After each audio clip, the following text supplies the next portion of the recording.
We're ready for the jury. Let's go ahead and bring them in.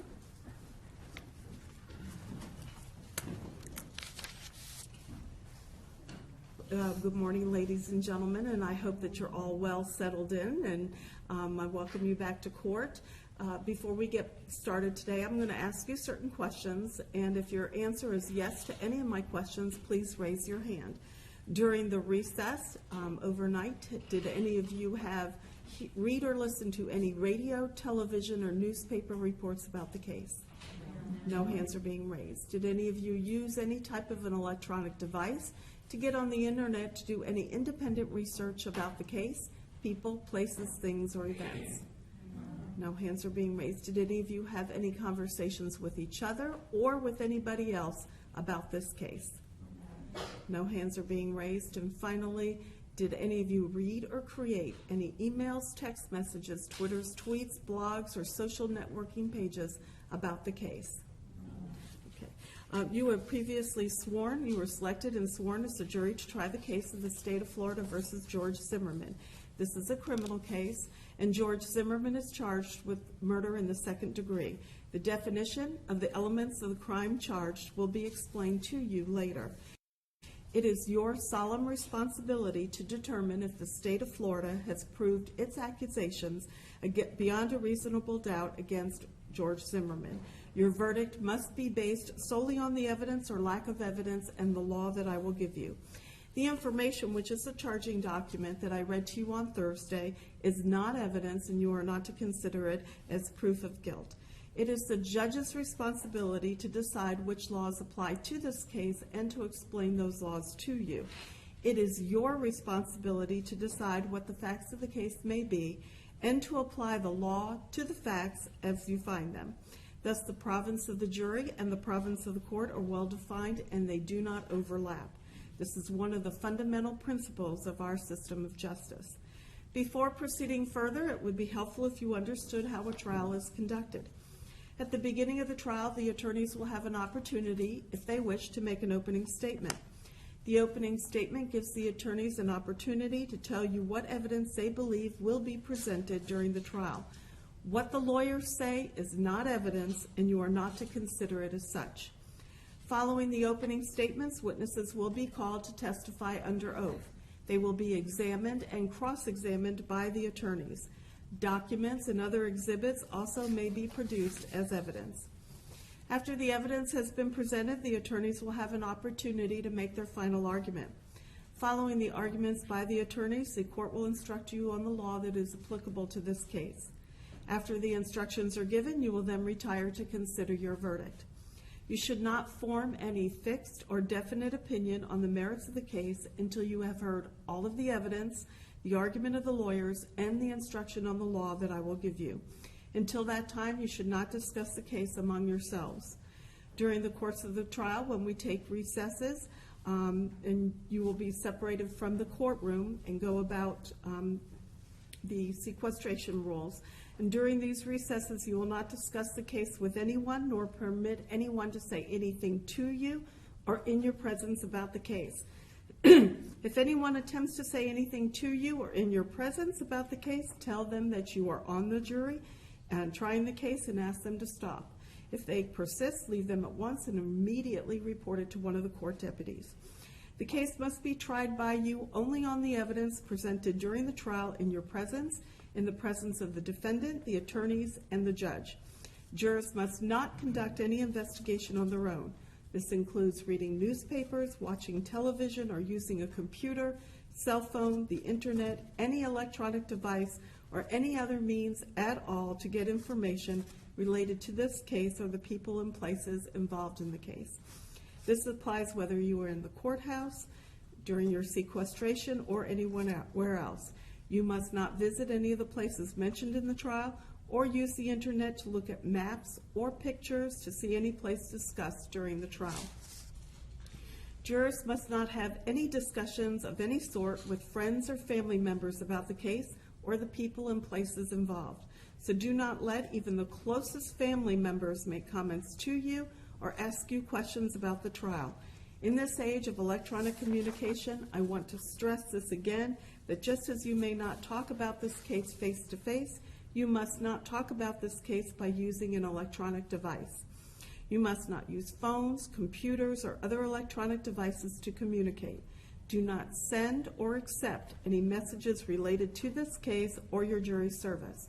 Do not discuss this case or ask for advice by any means at all, including posting information on an internet website, chat room, or blog. In every criminal proceeding, a defendant has the absolute right to remain silent. At no time is it the duty of a defendant to prove his innocence. From the exercise of a defendant's right to remain silent, a jury is not permitted to draw any inference of guilt, and the fact that a defendant did not take the witness stand must not influence your verdict in any manner whatsoever. The attorneys are trained in the rules of evidence and trial procedure, and it is their duty to make all objections that they deem proper. When an objection is made, you should not speculate on the reason why it is made. Likewise, when an objection is sustained or upheld by me, you must not speculate on what might have occurred had the objection not been sustained, nor what a witness might have said had he or she been permitted to answer. If you would like to take notes during the trial, you may do so. On the other hand, of course, you are not required to take notes if you don't want to. That will be left up to you individually. You have been provided with a notepad and a pen for your use if you wish to take notes. Any notes you take will be for your personal use. However, you should not take them with you from the courtroom. During recesses, the deputy will take possession of your notes and will return them to you when we reconvene. After you have completed with your deliberations, the deputy will deliver your notes to me. They will be destroyed. No one will ever read your notes. If you take notes, don't get so involved in the note-taking process that you become distracted from the proceedings. Your notes should only be used as aids to your memory. Whether or not you take notes, you should rely on your memory of the evidence, and you should not be unduly influenced by the notes of other jurors. Notes are not entitled to any greater weight than each juror's memory of the evidence. At this time, we'll begin with our opening statements. Mr. Guy, you may proceed. May it please the court. Counsel. Good morning. Fucking punks. These assholes, they always get away. Those were the words in that grown man's mouth as he followed in the dark a 17-year-old boy who he didn't know.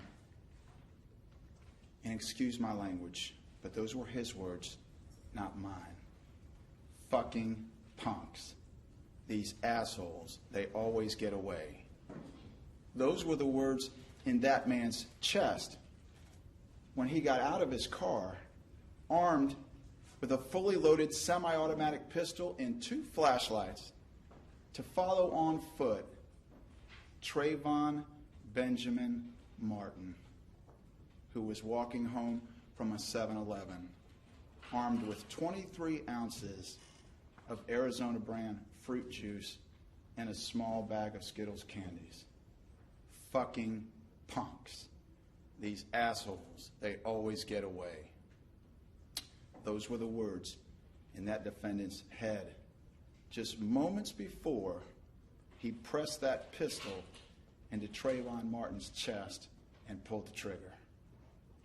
And then, as the smoke and the smell of that fatal gunshot rose into a rainy Sunday Sanford night, Trayvon Martin, 21 days removed from his 16th year, was face down in wet grass, laboring through his final breaths on this earth.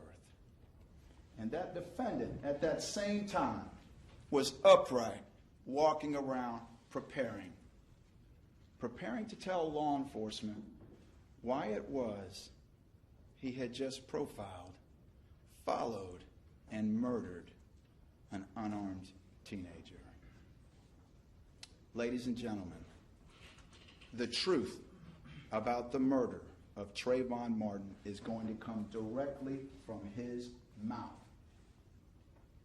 From those hate-filled words that he used to describe a perfect stranger, and from the lies that he told to the police to try to justify his actions. if you'll indulge me for the next few minutes, I would like to share with you in a little greater detail the end of Trayvon Martin's young life and the overwhelming evidence of this defendant's guilt. The murder of Trayvon Martin was the product of two worlds colliding.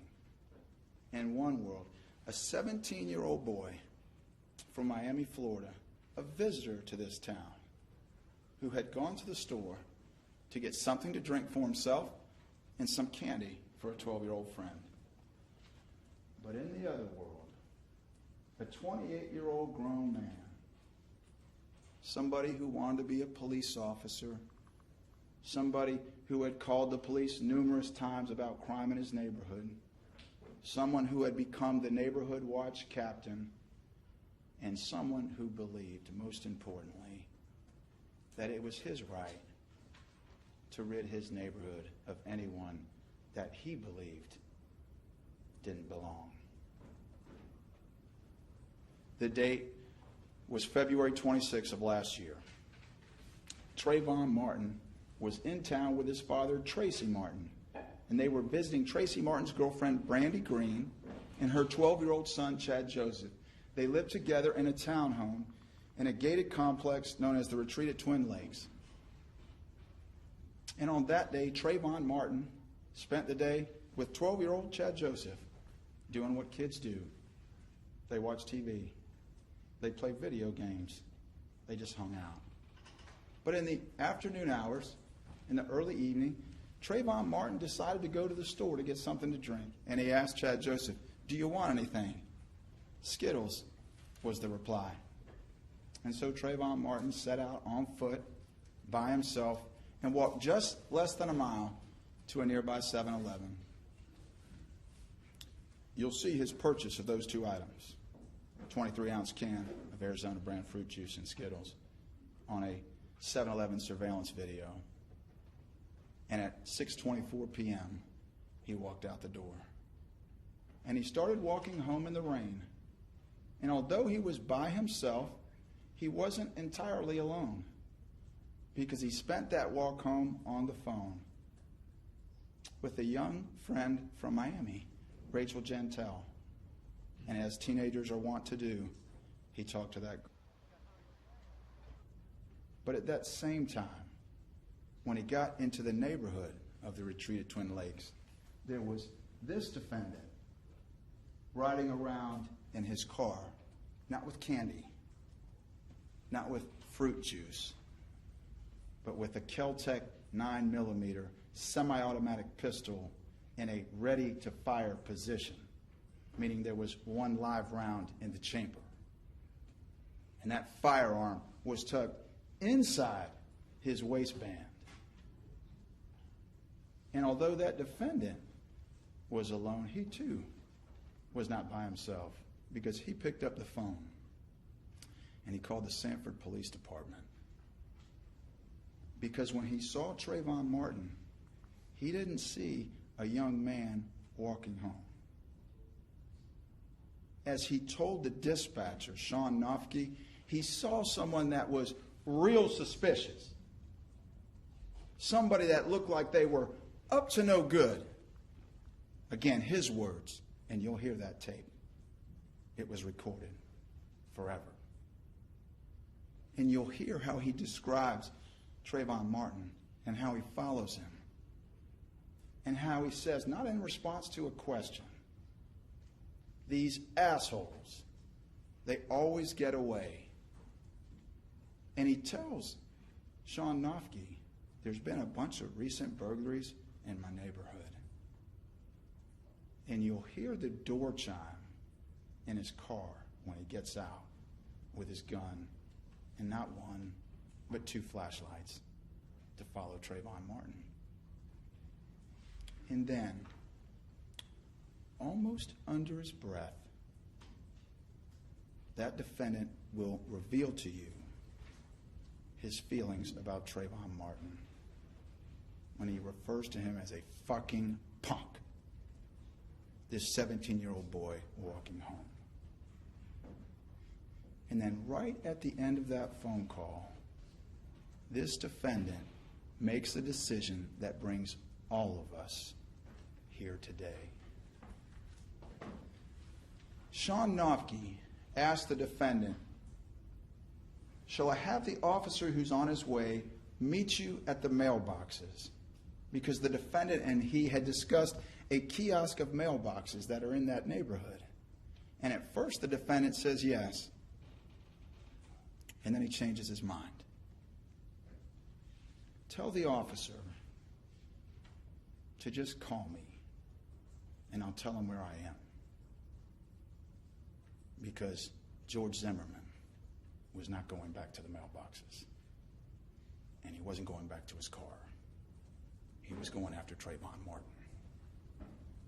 Less than 4 minutes after that defendant hung up with Sean Nofke, Rachel Gentile, that girl in Miami, heard Trayvon Martin say, "What are you following me for?"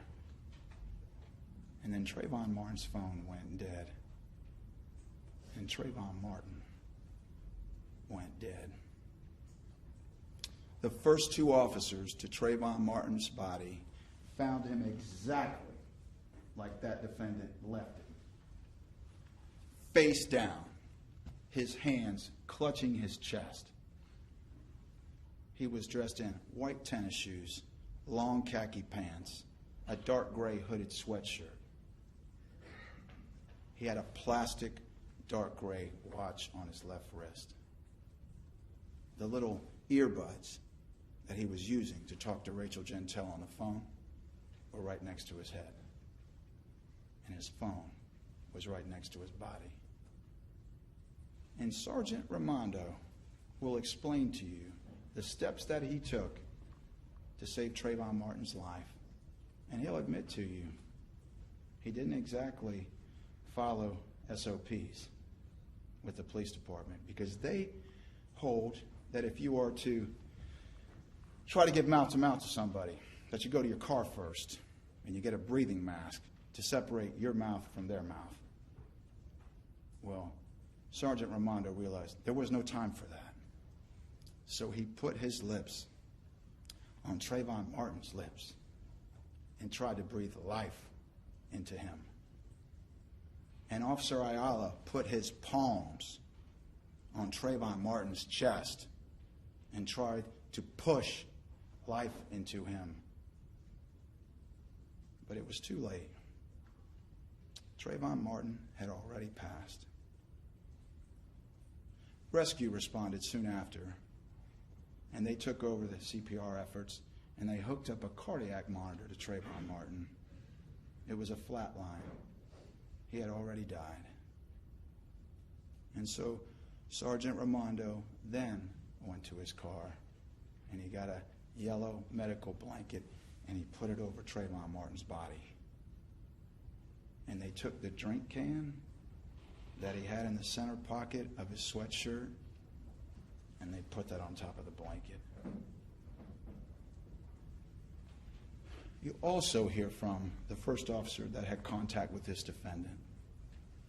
He was walking around, able to walk, talk, balance, answer questions, understand questions.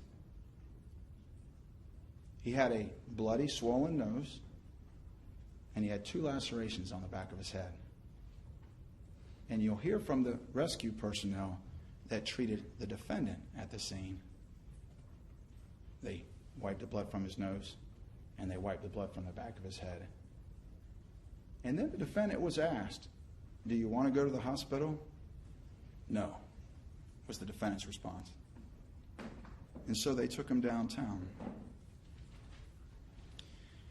And you'll see exactly how he appeared, because when he got downtown to the police station, they took over 30 photographs of him, head to toe, front and back. You'll see exactly how he looked that night. Exactly. And you'll see videos of him walking through the police station, getting out of the car. And then he goes to that interview room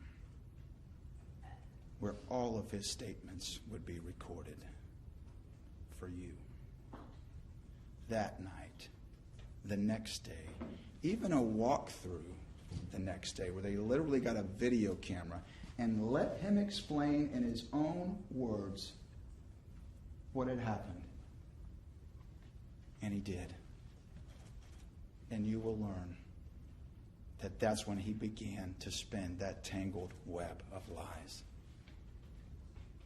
For example, he told the police that it was just after he hung up with Sean Nofke, the non-emergency dispatcher, that Trayvon Martin approached him, confronted him, said a couple of words to him, and then punched him and knocked him to the ground. Just moments after that. Ladies and gentlemen, that did not happen. You will have phone records. Phone records from his call and phone records from Trayvon Martin's call. The defendant hung up the phone with Sean Nofke at 7:13 p.m. and 43 seconds. But Trayvon Martin, who was on the phone with that girl from Miami, his call didn't end until 7:15 and 44 seconds. 2 minutes later. 2 minutes that defendant was not going back to his car. He wasn't walking towards the mailboxes. He was walking after Trayvon Martin. For example, the defendant told the police that at one point while he was sitting in his car following Trayvon Martin ran behind some townhomes and then came back out, circled his car, and then ran back again. Listen to the non-emergency call that happened in real time, and you'll see that that didn't happen. It's physically impossible the way he described it. For example, he told the police that the reason he got out of the car was because Sean Nofke told him, "We need an address." That didn't happen. Listen to his non-emergency call. Sean Nofke never said that. For example, he said that Trayvon Martin had him down on the ground, was straddled over top of him, and took his hands and covered his mouth and his nose. His nose that was bleeding already from having been struck by the first punch. Well, they looked at Trayvon Martin's hands. There was no blood on them.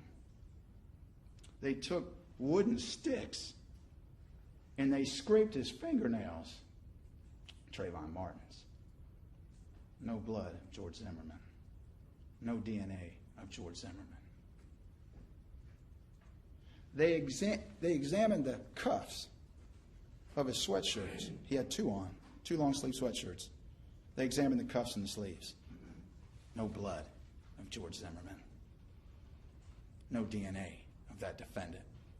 The only blood of George Zimmerman was on the waistband of one of Trayvon Martin's shirts. But the defendant's, Trayvon Martin's blood was on the defendant's clothes. For example, the defendant claims that while Trayvon Martin was on top of him, Trayvon Martin said to him, "You're going to die tonight." Well, ladies and gentlemen, you're going to hear from people who were out there. Nobody heard that.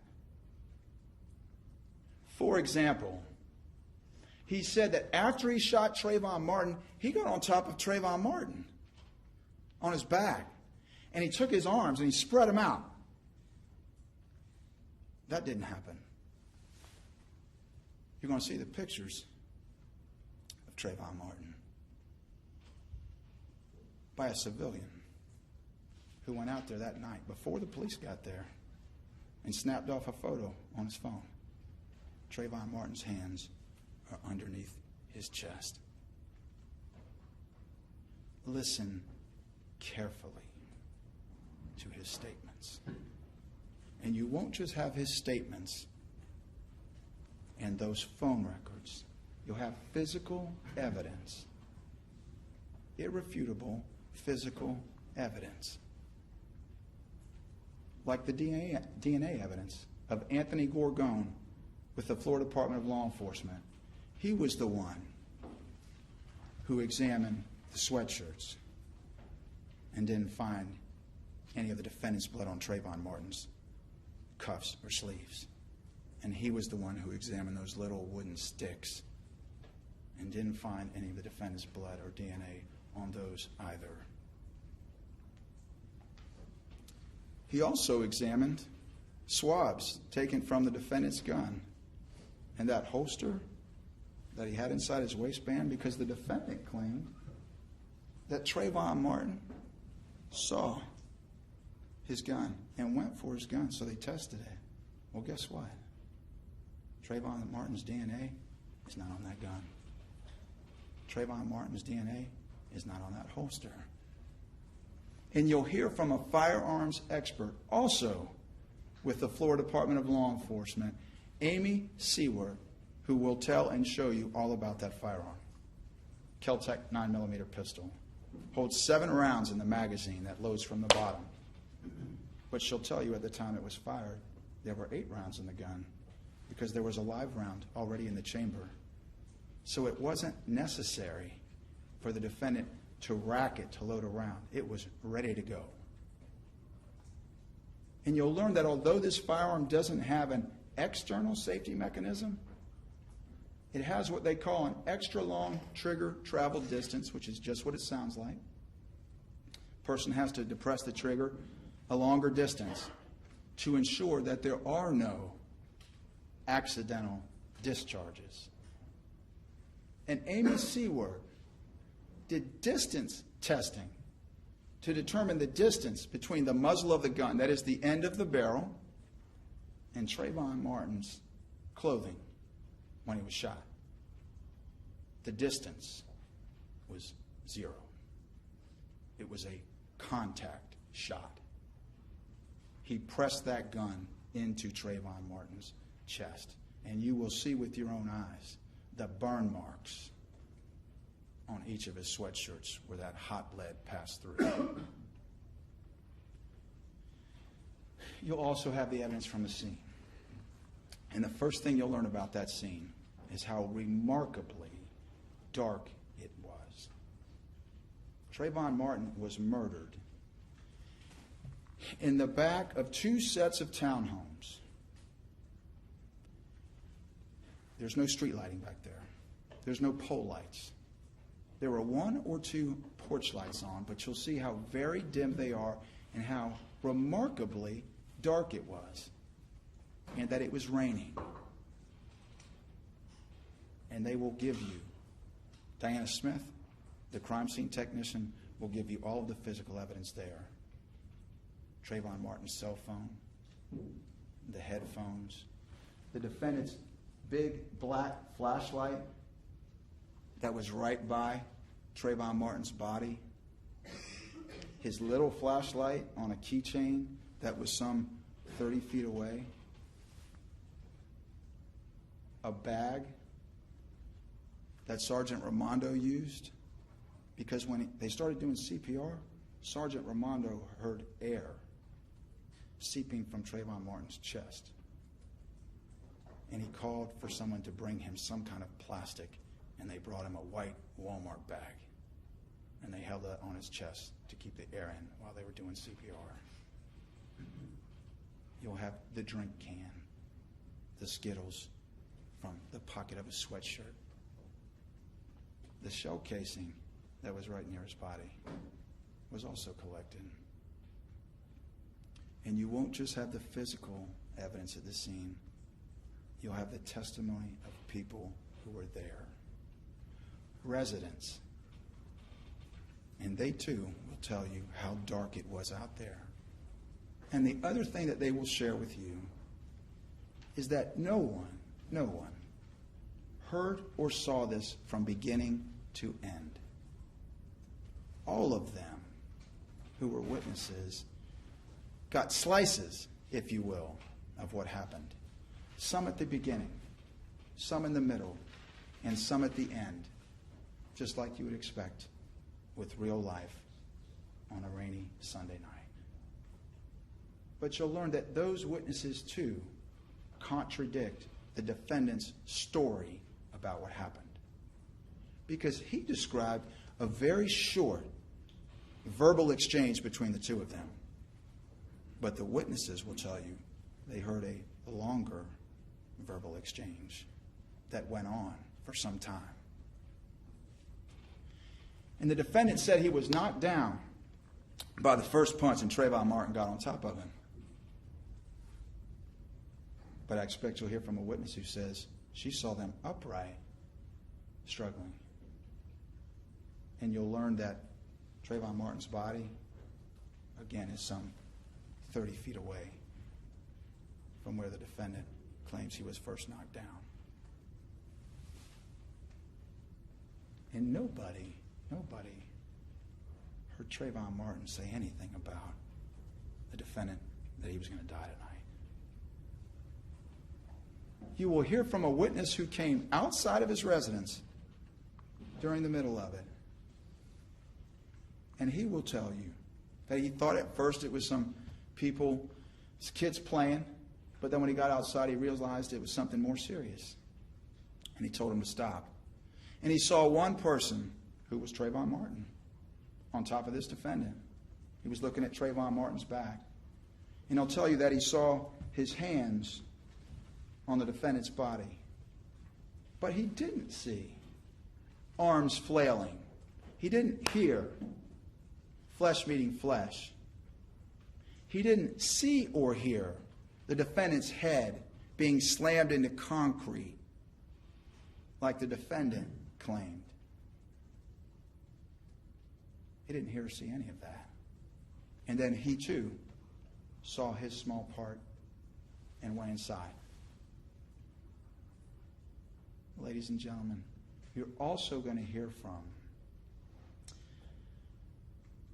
a physician's assistant named Lindsay Fulgate, who examined this defendant the very next morning at 11:15 a.m. when he walked into her office. For this reason, he told her he needed a note for work so he could go back to work. He didn't complain of so much as a headache, no dizziness, no vomiting, no nausea. He said he needed a note for work, but she examined him.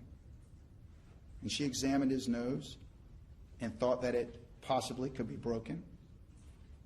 But then she looked at it with her instruments, and everything was perfectly in line. He didn't have so much as a deviated septum. And she looked at the injuries on the back of his head. She measured them. The longest one was 2 centimeters. That's about 3/4 of an inch. Neither of the 2 lacerations needed a single suture. Also in this case, in addition to the witnesses, you will have a bone-chilling 911 call, where in the background you will hear the gunshot that killed Trayvon Martin. And you will hear screaming in the background. Listen carefully, please, to that call. And listen carefully when the screaming stops. It's right when the gunshot goes off. Trayvon Martin was silenced immediately when the bullet that the defendant fired passed through his heart. And when that gunshot rings out on that 911 call, the screaming stops immediately. Listen carefully to that. Ladies and gentlemen, also in this case, you will learn about the person riding around in the car that night with the gun. That this defendant wanted to be a police officer, had applied to go on a police ride-along, was a criminal justice major, took classes, in the law of self-defense and crimes in the state of Florida studied him. You'll learn that he became a neighborhood watch coordinator because he reached out, the defendant, to the Sanford Police Department and a woman named Wendy Dorval and asked her to come to his community, and she did. And she gave a presentation about the do's and don'ts of neighborhood watch, and it's just like it sounds. See and report. Observe and call. He was told, do not be the vigilante police. Don't follow. Don't confront. Just call and observe. And you'll see the actual materials that he was provided. And you'll learn that he was appointed the neighborhood watch coordinator because of all the crimes in his neighborhood. Which is why when he first saw Trayvon Martin, he didn't see a kid from Miami walking home from the 7-Eleven. He profiled him as someone who was about to commit a crime in his neighborhood. And then he acted on it. And that's why we're here. And you'll learn about him physically. He wasn't nearly as large as he is now. He was just over 200 pounds. He stands 5'7.5". But at that time, back in February of 2012, he had been taking classes from a gym for a year and a half. Not any gym. Not Bailey's. But a gym where they teach you to fight. Kickboxing. Mixed martial arts. Self-defense. For a year and a half. That's what he was doing before February 26th of last year. And finally, ladies and gentlemen, you'll hear from the medical examiner, Dr. Shipping Bao. You'll learn that Trayvon Martin arrived for his appointment with Dr. Bao, dressed in the same clothes that he was wearing when he walked out of the 7-Eleven. And in a sky blue, heavy plastic body bag that had a little lock on it, fastening together the two zippers. And the first thing you'll learn when you see Trayvon Martin's body stretched out on the medical examiner's table is how thin he was. He was 5'11", 158 pounds. 158 pounds. How remarkably thin he was. And they examined Trayvon Martin's body. In his hands, he didn't have bruised knuckles. He didn't have swollen hands. The only injury to his hand that was capable of being photographed was a small abrasion on his left ring finger. Trayvon Martin was right-handed. That was the only injuries to his hands. And Dr. Bao will take you through the fatal gunshot. And just like the shirts, you'll see burn marks on Trayvon Martin's chest. Just to the left of center, you'll see the little stipples, they call them, stippling, little pinpricks in his skin where the bullet entered. And Dr. Bao will take you through the path of that bullet. It wasn't to the left. It wasn't to the right. It wasn't up. It wasn't down. Straight through his body. Right through his heart. Right where the defendant put it. And ladies and gentlemen, that is just some of the evidence in this case. And at the end of this trial, Judge Nelson will read to you the law that applies to all of us, and a law that applies to each of us. And we are confident that at the end of this trial, you will know in your head, in your heart, in your stomach, that George Zimmerman did not shoot Trayvon Martin because he had to. He shot him for the worst of all reasons, because he wanted to. Thank you for your time. Thank you, Mr. Guy. Mr. West, you may proceed. Thank you. We're going to need a few minutes. We have some demonstrative pieces that we'd like to bring into the courtroom, and need to set up the audio-visual equipment. How long is it that you think you need? Oh, probably 15 minutes, 20 minutes. Okay, we'll take a 15-minute recess. Ladies and gentlemen, please put your notepads face down and follow Deputy Jarvis.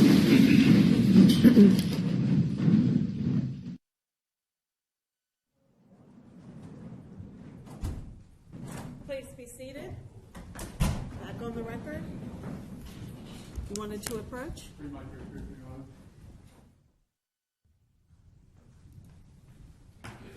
Okay, are you all set up? Is the defense ready? Yes. Okay, let's go ahead and bring the jurors back in.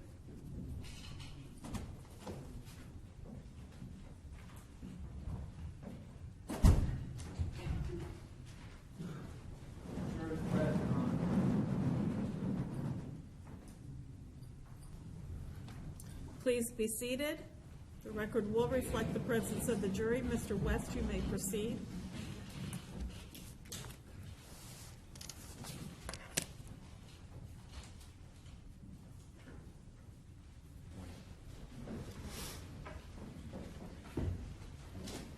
This is a sad case, of course.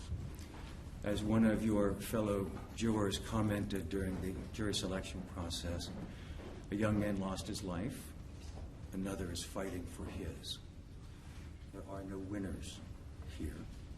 How profound and how insightful. Sabrina Fulton and Tracy Martin are grieving parents. Without question, they have the right to grieve.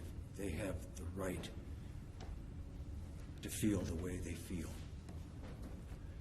George Zimmerman's parents also are grieving. You see Trayvon Martin's parents, Mr. Martin and Ms. Fulton, here in the courtroom. They're seated right over here. They're likely to be witnesses in the case. You don't see Mr. Zimmerman's parents here, though. They would be seated over here the way the courtroom has been constructed. And there's a reason for that. The reason is that they are on the witness list. They may testify, they may not. As you know from the beginning of this, there's a couple of hundred people on there, and certainly not all of them will testify. But because they might, and because they are not related to the deceased, then they're not allowed in the courtroom now. That's the reason. Not that they aren't here, not that they aren't, in fact, right around the corner in a room wishing they could be. That includes Mr. Zimmerman's wife, Shelley, and other family members. Any witnesses, unless there's a specific exclusion that they may sit in the courtroom, cannot.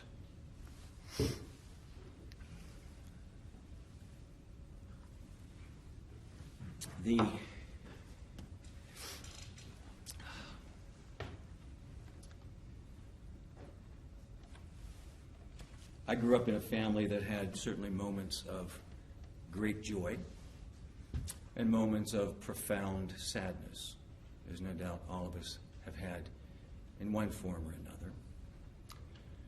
And my mother used to, actually she still says, if she gets a chance. Objection, Your Honor, as to improper argument during opening statements. Sustained.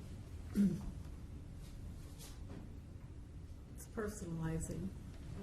It's supposed to be what the evidence will show.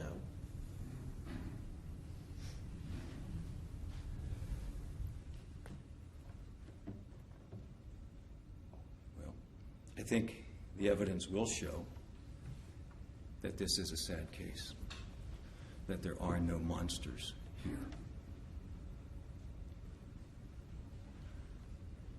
Sometimes you have to laugh to keep from crying. So let me, at considerable risk, let me say, I'd like to tell you a little joke. I know how that may sound a bit weird in this context under these circumstances. But I think you're the perfect audience for it, as long as you if you don't like it or you don't think it's funny or inappropriate, that you don't hold it against Mr. Zimmerman. You can hold it against me if you want, but not Mr. Zimmerman. I have your assurance you won't. Here's how it goes. Knock, knock. Who's there? George Zimmerman. George Zimmerman, who? All right, good. You're on the jury. Nothing? That's funny. After what you folks have been through the last 2 or 3 weeks?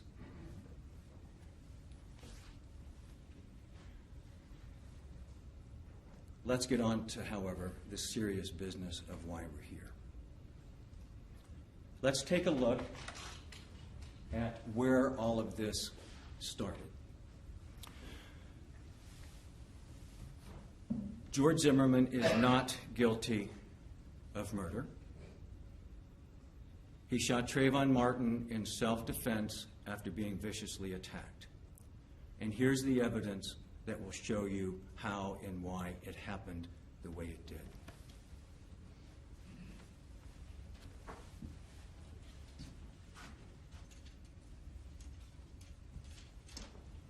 I've got some things to display for you that will help. Some of them will be up there too.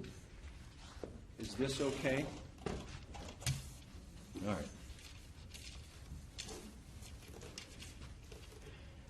I'm sorry.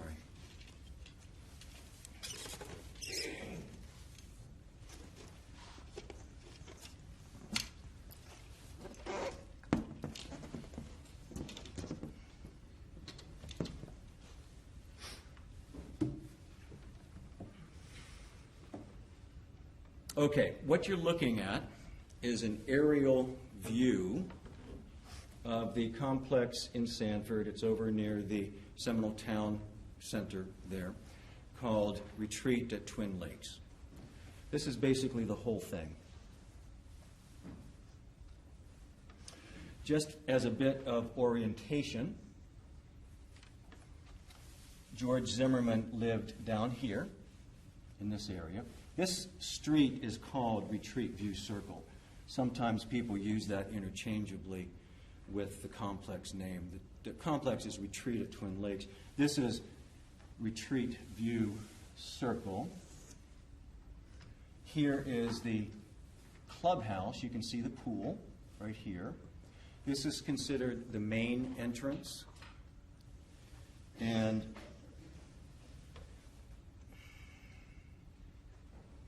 this is known as the back entrance.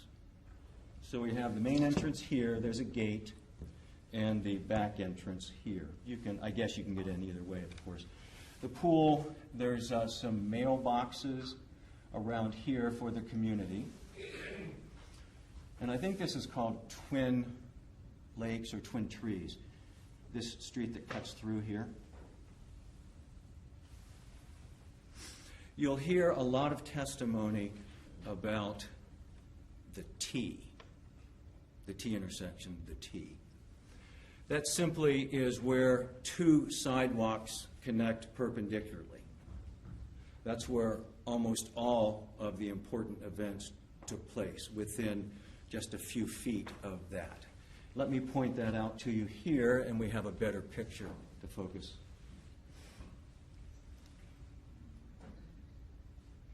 This is it. Sometimes this is called the dog path or the dog walk, and there's the T right here. You can see over here is, again, Retreat View Circle, and this can be a cut through. So you can, if you're walking, come right through here between these rows of houses, go down this way if you want to get to this area, or continue on through if you want to get to Retreat View Circle. These are the backs of the houses. The fronts facing the street, the backs. They all have patios. They're all basically the same floor plan townhomes. They have patios. Some of them have screened-in porches. Some don't. This is the back of this row of houses here. So, as George Zimmerman left his house in his Honda Ridgeline truck to go to Target to get some groceries for his lunches for work, this was a Sunday night, February 26, 2012, in the neighborhood of 7 o'clock. In fact, just a few minutes after 7. George Zimmerman leaves his house in his truck and goes out here to get to the exit on his way to Target. He sees a person that later becomes known, of course, as Trayvon Martin, coming into the community, not through the gate, but cutting through the houses, standing in a place where people that live there wouldn't typically come into the community. There's a big, let me show you.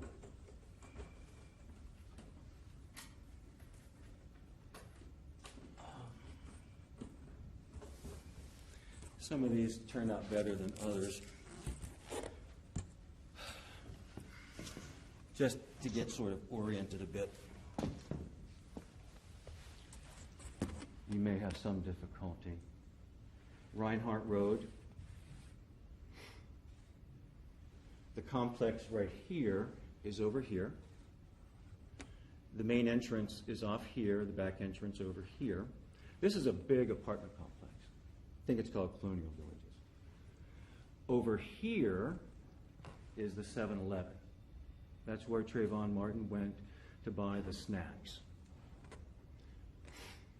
So to get from here to here, you can come this way and up, or you can cut through this path that cuts off sort of the triangle and go up here.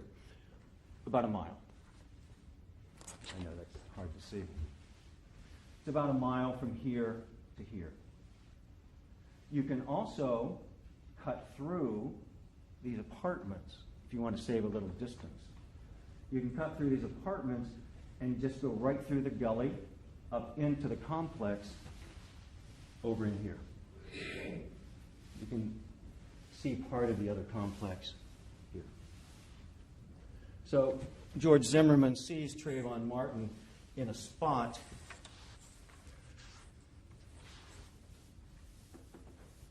and he caught his attention, caught George Zimmerman's attention.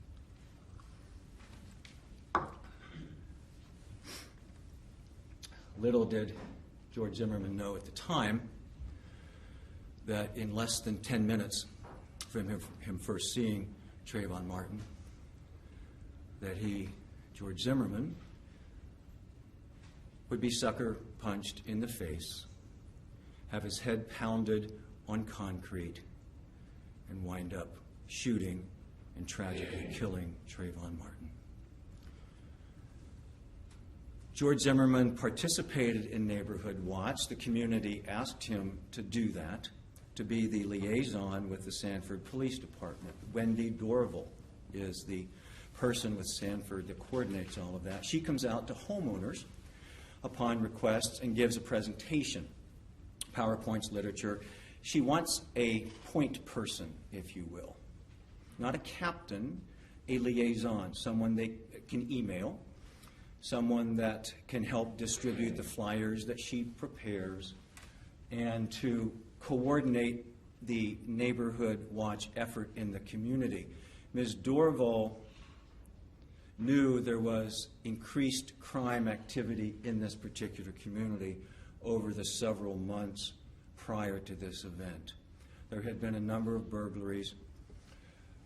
She can tell by crime mapping that crime was on the rise, that people were stealing things. There had even been a home invasion, and that the homeowners association was interested in forming a Neighborhood Watch. This is late summer, early fall of 2011.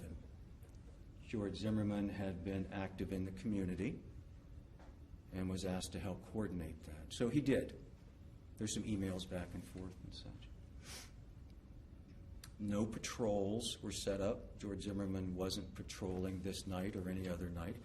But people were told if they see something suspicious to phone it in. Call the police. If you think there's a crime taking place, you call 911. If you don't necessarily think there's a crime taking place, but since you are the ears and the eyes of the community and you want to bring the person or the event to the attention of law enforcement, you have a separate number. That's the non-emergency number that you've heard about. It was recorded, and we're going to play it here in just a few minutes. George Zimmerman called the non-emergency number and described for the dispatcher, a fellow by the name of Sean Nofke, what he was seeing as he was seeing it. Mr. Nofke was asking questions. Mr. Zimmerman was giving answers. You will hear the tone of voice. You will hear both sides of the conversation. You will hear those words, "These assholes always get away, fucking punks." You'll hear those words, and I hope that you'll put them in the context in which they were said and assign whatever meaning ultimately you think they have, if any, in the overall context of this.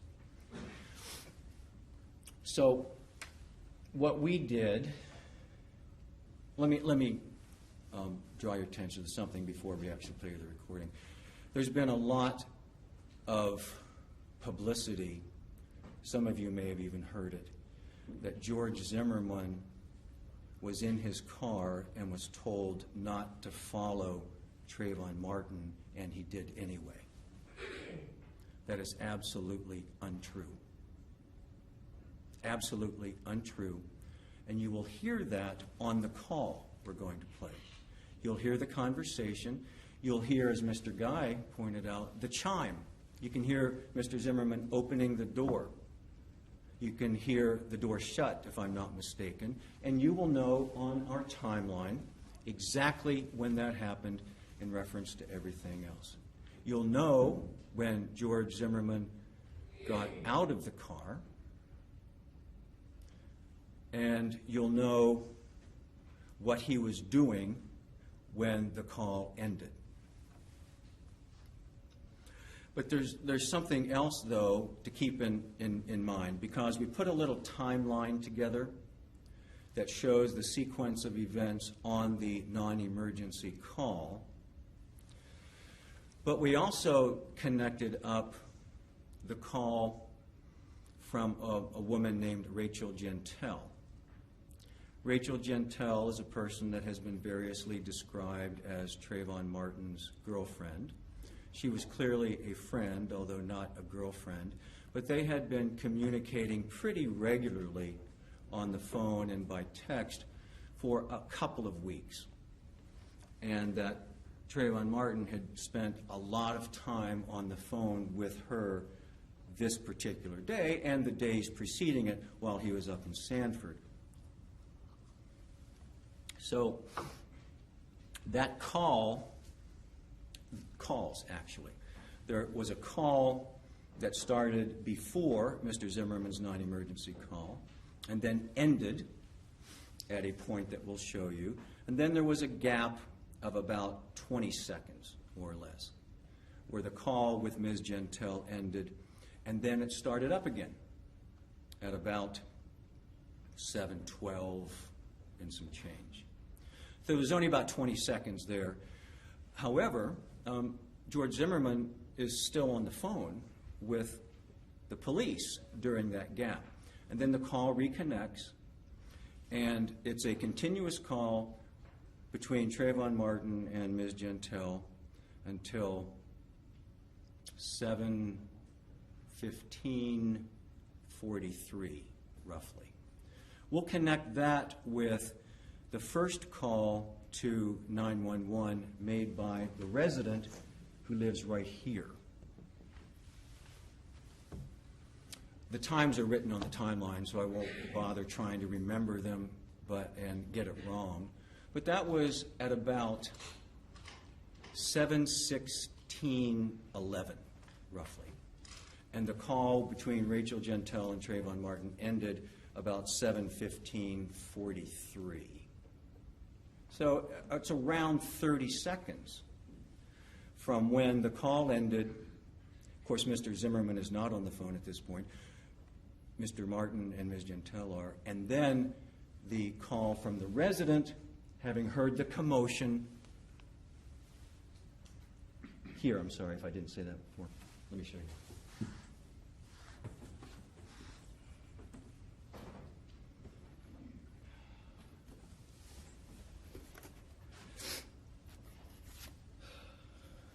Okay.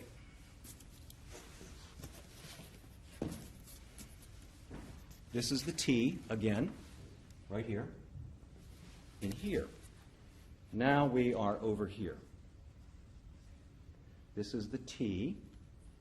The angle is a bit bad, so it looks like this house obscures it. It doesn't. There's an equal distance through here, and we can show you that. So this is the person who lives right here who calls 911 after hearing the commotion that starts right here. And best guess, 20 to 30 seconds after the commotion started that caught Ms. Lauer and her husband, Jeremy Weinberg's attention. And by the time they got the phone figured out and working, got connected with 911, about 30 seconds roughly had passed. And then that's the call that you'll hear the rest of. Now, you'll hear the screams in the background. You'll hear the shot. We'll play that here, too. And you'll hear, of course, Ms. Lauer talking to Sean Nofke. I'm sorry, not Sean Nofke. He was the dispatcher speaking with Mr. Zimmerman. I don't know who Ms. Lauer was talking with on her call. Again, this is the clubhouse, the pool, and you'll hear testimony that George Zimmerman's truck, this silver Honda Ridgeline, was parked right about here. It was seen later that night after the shooting by another retreat at Twin Lakes resident and neighbor of Mr. Zimmerman, a woman by the name of Eloise Dilligard. She saw his truck and said, that's George's truck. I'll ask him what's going on. We'll talk more about that in a minute. So this is just another view. If you see them side by side, this is the T. There's a little doggy disposal station here.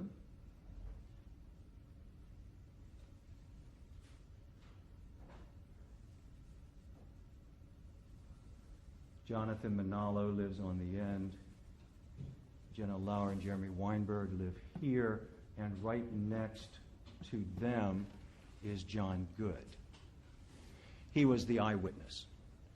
He's really the only resident that actually saw much of anything close in time to the shot. And he got a good look. He made a diagram, in fact, of what he saw that night. I'll show you that. He gave a clear description of what he saw, and we'll talk more about that later.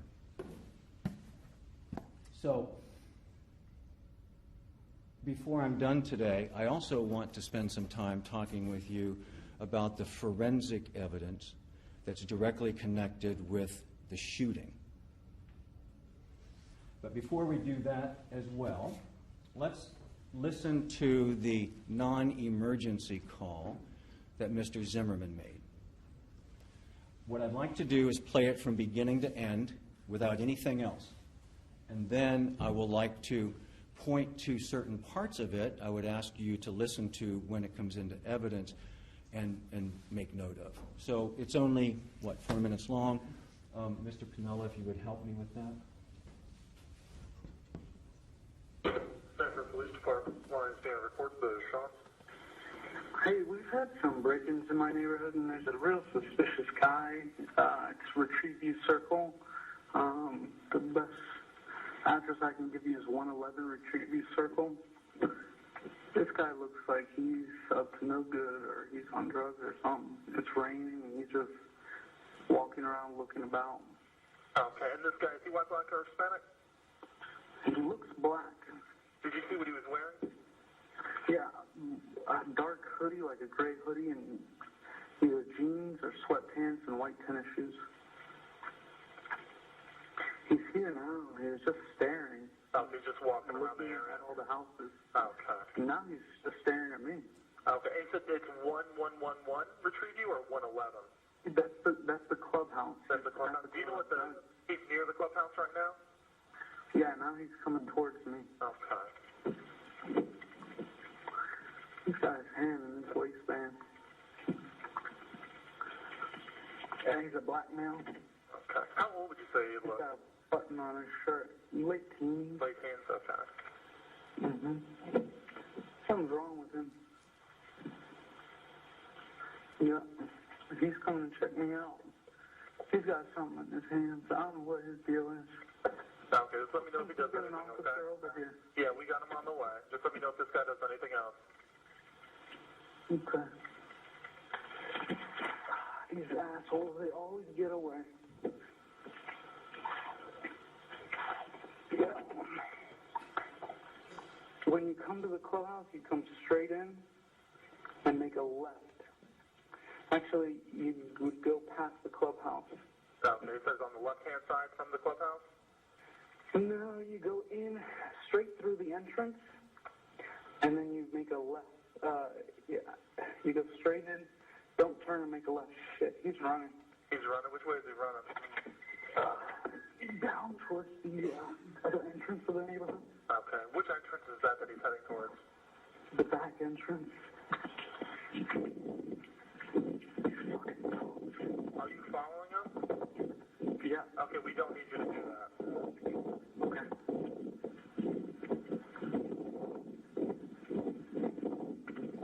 All right, sir, what is your name? George. He ran. All right, George, what's your last name? Zimmerman. And George, what's the phone number you're calling from? 407-435-2400.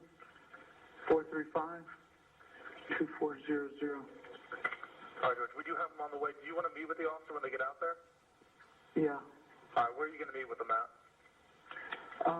If they come in through the gate, tell them to go straight past the clubhouse and straight past the clubhouse and make a left. And then they go past the mailboxes. You'll see my truck. Okay, what address are you parked in front of? I don't know. It's a cut through, so I don't know the address. Okay, do you live in the area? Yeah. What's your apartment number? It's a home. It's 1950. Oh, crap. I don't want to give that out loud. I don't know where this kid is. Okay, do you want to just be with them right near the mailboxes then? Yeah, that's fine. All right, George, I'll let them know to meet you with you out there. Okay? Actually, could you have him call me and I'll tell him where I'm at? Okay, yeah, that's no problem. You need my number? You got it. Yeah, I got it. 407-435-2400. Yeah, you got it. Okay, no problem. I'll let them know to call you when they're in the area. Thanks. You're welcome.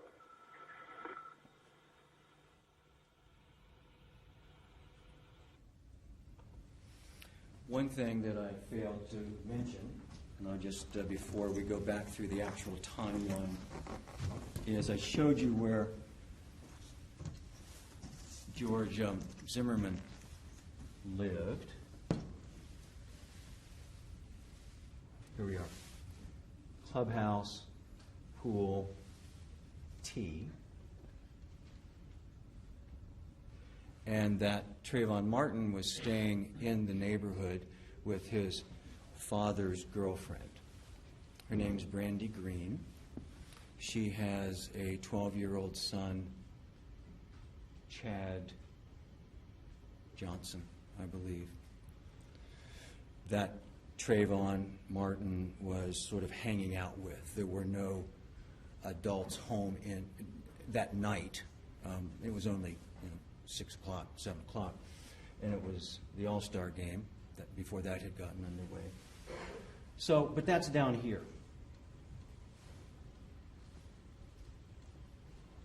In this area. Just to kind of, okay. If we could go back then to the beginning of the call. And let's take a look at the times.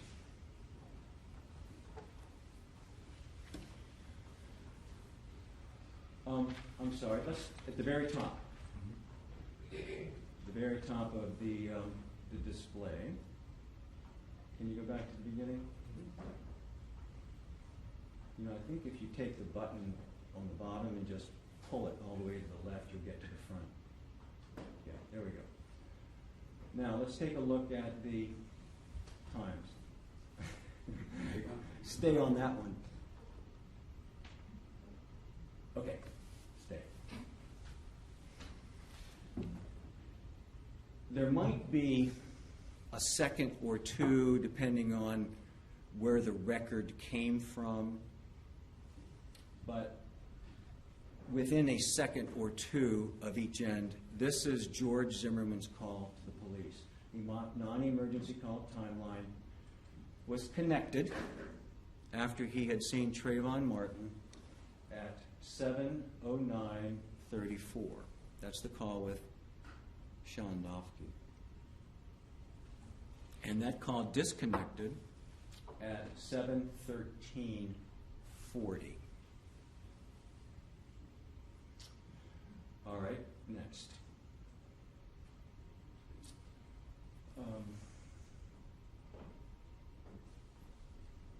I'm looking for the beginning of the call. Yes, right there. This is the sort of the parallel calls connected here. You see that while there had been lots of other calls and a ton of text and all sorts of things that day, the second to last call between Rachel Gentile and Trayvon Martin started at 6:54:16. So that was well before George Zimmerman called the police. And then it ended at 7:11:47. That's what I said a moment ago. We'll tie it up at the end. About 20 seconds later, they reconnected. I submit that 20 seconds won't turn out to matter very much because you'll soon learn that George Zimmerman was on the phone during that entire time with the police. Okay, so let's walk through it just a little bit more. Next. So George Zimmerman says to Sean Dofke, he's just staring at me. Mr. Dofke asks, is near the clubhouse right now? And Mr. Zimmerman says, yeah, now he's coming towards me.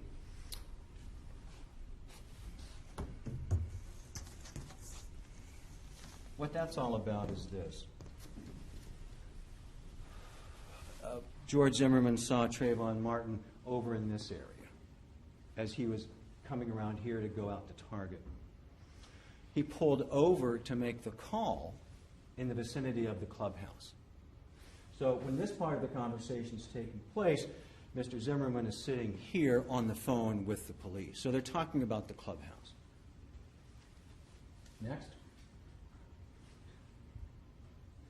The dispatcher, after hearing what George Zimmerman said, okay, just let me know if he does anything else. And George Zimmerman says, get an officer over here. Please get an officer. The little discussion was, do you want somebody? Yes. Please get an officer over here. Directly asking the dispatcher to please send a police officer to the neighborhood. And then it's repeated by the dispatcher, just let me know if this guy does anything else. 7 or 8 seconds later, George Zimmerman laments, if you will. He's been involved in the community for a while. He's made other calls. In fact, his role as the liaison with Neighborhood Watch was that there's one point person with Wendy Dorval. So instead of all of the residents calling her with any issues, Mr. Zimmerman coordinated that. So residents would ask him to phone in something or to report something. So he was familiar with what was going on in the community, not just from his own experience, but from having been involved as the coordinator liaison. In fact, there was an attempted break-in just a couple of weeks before, right around this area. Right around this area. So you can hear him say it. We'll play it one more time before we're done with this. These assholes always get away. Next. George Zimmerman's still in the car. By that time, though, he has moved. Was he following Trayvon Martin? Yes, he was following Trayvon Martin.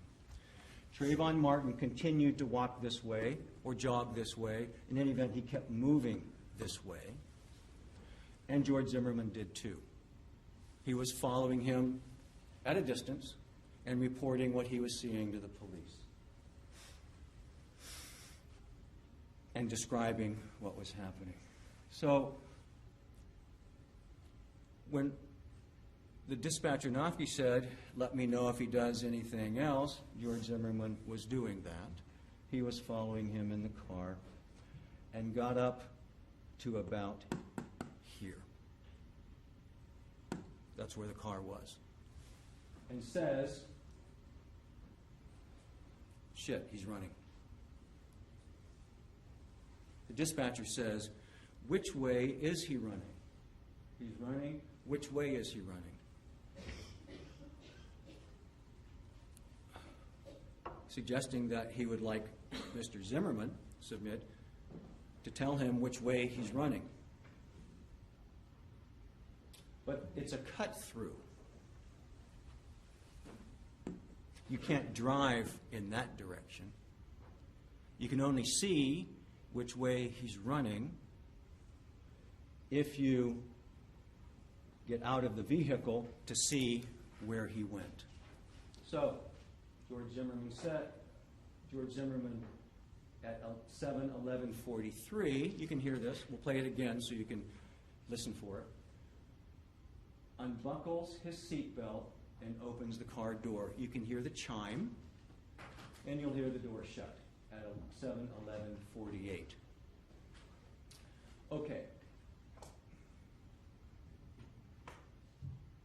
I didn't write it down. Maybe one of you did. I seem to remember that the call ended between Trayvon Martin and Rachel Gentile right about that time, 7:11:47, something like that. Yeah, 7:11:47. All right, so at this point, when George Zimmerman opens the car door, gets out of the car, that call had just ended. They had been losing calls on and off all day. That wasn't a surprise to anybody. One called the other called back. There's no reason ascribed to this by Ms. Gentile other than they've been having trouble with the system. So the call ends. And then at 11:48, right there, that's when Mr. Zimmerman gets out of the truck and the dispatcher says, which entrance is that? He's headed towards the back entrance. You will start to hear some noise, I think the evidence will show you, in the background that suggests that Mr. Zimmerman is out of the vehicle. Whether it's breath noises, wind noises, how fast Mr. Zimmerman was moving, no suggestion that he was actually running, but you can hear more noise going on, and it's evident from the recording that he's out of the vehicle.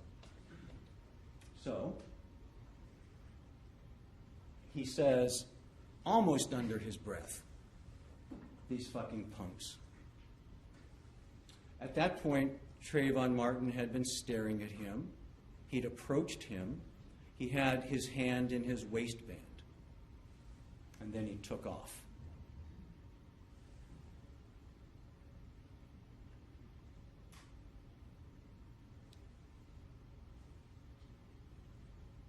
Right then, Sean Nofke, the dispatcher, figures out more of what's going on.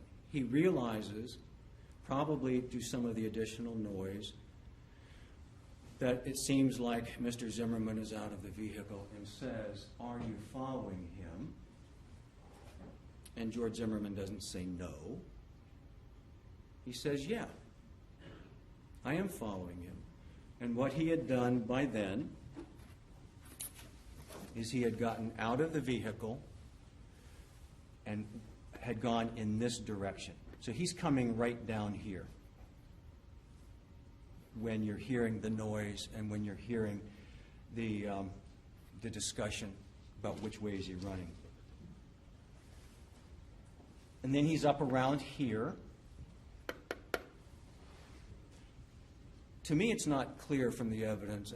Pay attention to it if you would. There's a woman up here, her name is Jane Serdyka, that saw parts of this at different points in time. She said she thought she heard a voice or maybe voices a minute or two, three, she's not clear on the time, before the exchange that turned into the event. It might have been George Zimmerman talking on the phone with the dispatcher. There's no way to know that for sure, but it would be somewhat consistent, I would think. We'll need to hear what she says exactly to know if that's possible. If it isn't, then it could have been someone else, perhaps.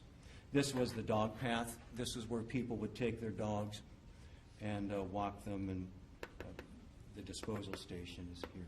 So, in any event, George Zimmerman is coming along here talking with the dispatcher, and Sean Nofke says, "Are you following him?" George Zimmerman says, "Yes." And Sean Nofke says, "We don't need you to do that." George Zimmerman says, "Okay." Suggesting, I suppose, you don't need to do anything more to tell us which way he went, where he went, or even if he's doing anything else. So George stopped. George Zimmerman stopped.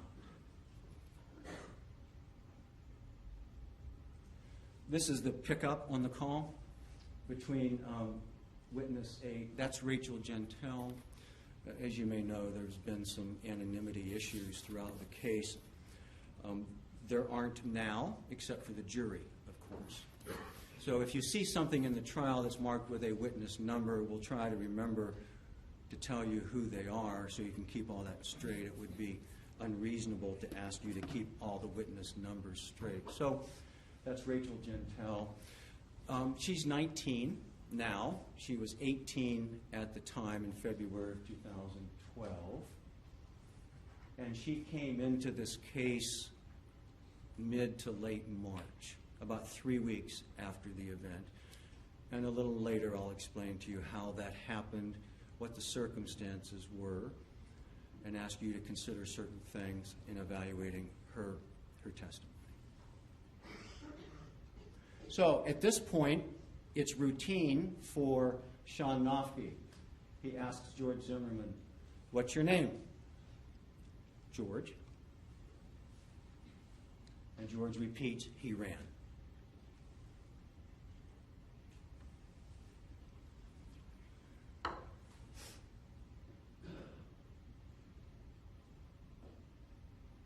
This is a statement made by the dispatcher to Mr. Zimmerman, keeping in mind the police are on their way.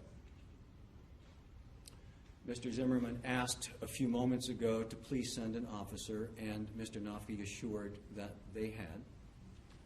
And Mr. Nofke says to Mr. Zimmerman, for sort of orientation purposes, "What address are you parked in front of?"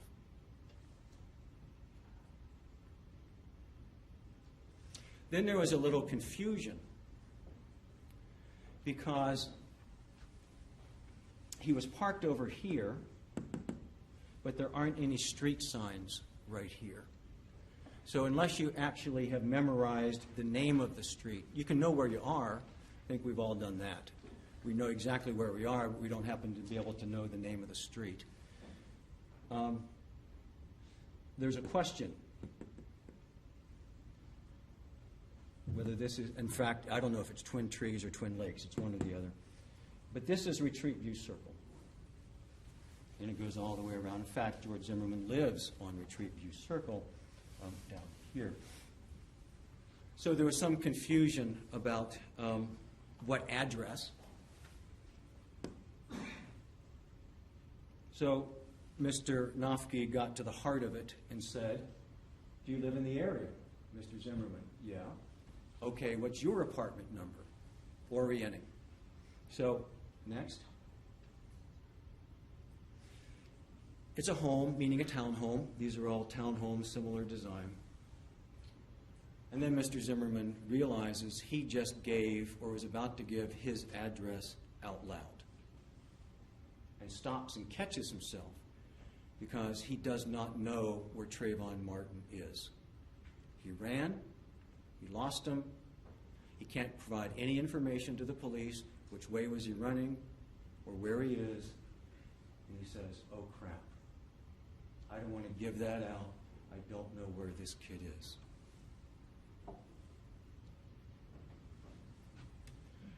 Well, you'll see the evidence proves at least one thing.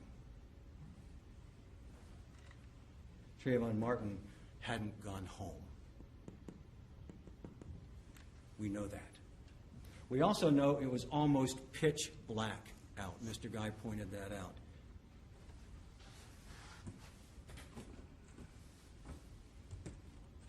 This was a picture taken by one of the investigators for the medical examiners group when they got there. The police had already cordoned off the area, put the line, the tape up that you see. Taking a picture with a flash.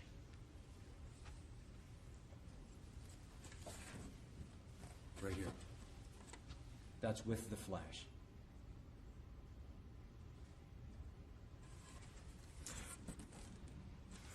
I won't. You can see the building on the corner. You can see some stuff in here. The only point now is it was really, really dark. Now, this was later, admittedly, and we were still talking only 7 in the afternoon, evening in February, but all of the witnesses agreed it was dark. It had been raining all day. It was just plain dark. Sun goes down, 4:30, something like that in the winter. So George Zimmerman says, "I don't know where this kid is. I don't want to give my address out loud." Next. Some more conversation. Well, where do you want to meet the officers? You want to meet them at the mailboxes. Mr. Zimmerman says, "Okay." And then he says, "Well, you have my number, right? This is the era of cell phones. We are immediately in contact. So instead of meeting at a specific location, keeping in mind the mailboxes are over here. Mr. Zimmerman's truck is here. Mr. Zimmerman says, have him call me. You got my number, and I'll tell you where I am." Let's, if you don't mind, let's just play it through one more time. It's only 4 minutes, and we'll be done with this part. Sanford Police Department, line stand records the Sean. Hey, we've had some break-ins in my neighborhood, and there's a real suspicious guy. It's Retrieve You Circle. The best address I can give you is 111 Retrieve You Circle. This guy looks like he's up to no good, or he's on drugs or something. It's raining, and he's just walking around looking about. Okay, and this guy, is he white, black, or Hispanic? He looks black. Did you see what he was wearing? Yeah, a dark hoodie, like a gray hoodie, and either jeans or sweatpants and white tennis shoes. He's here now. He was just staring. Oh, he's just walking around the area. At all the houses. Okay. Now he's just staring at me. Okay, he said it's 1111 Retrieve You or 111? That's the clubhouse. That's the clubhouse. Do you know what he's near the clubhouse right now? Yeah, now he's coming towards me. Okay. He's got his hand in his waistband. Yeah, he's a black male. Okay. How old would you say he He's looks? got a button on his shirt. Late teens. Late teens, okay. Mm-hmm. Something's wrong with him. Yeah. He's coming to check me out. He's got something in his hands. I don't know what his deal is. Okay, just let me know if he does Get an anything, officer okay? over here. Yeah, we got him on the way. Just let me know if this guy does anything else. Okay. These assholes, they always get away. Yeah. When you come to the clubhouse, you come straight in and make a left. Actually, you would go past the clubhouse. Okay, it says on the left-hand side from the clubhouse? No, you go in straight through the entrance, and then you make a left. Yeah, you go straight in. Don't turn and make a left. Shit, he's running. He's running? Which way is he running? Down towards the other entrance of the neighborhood. Okay, which entrance is that he's heading towards? The back entrance. Are you following him? Yeah. Okay, we don't need you to do that. Okay.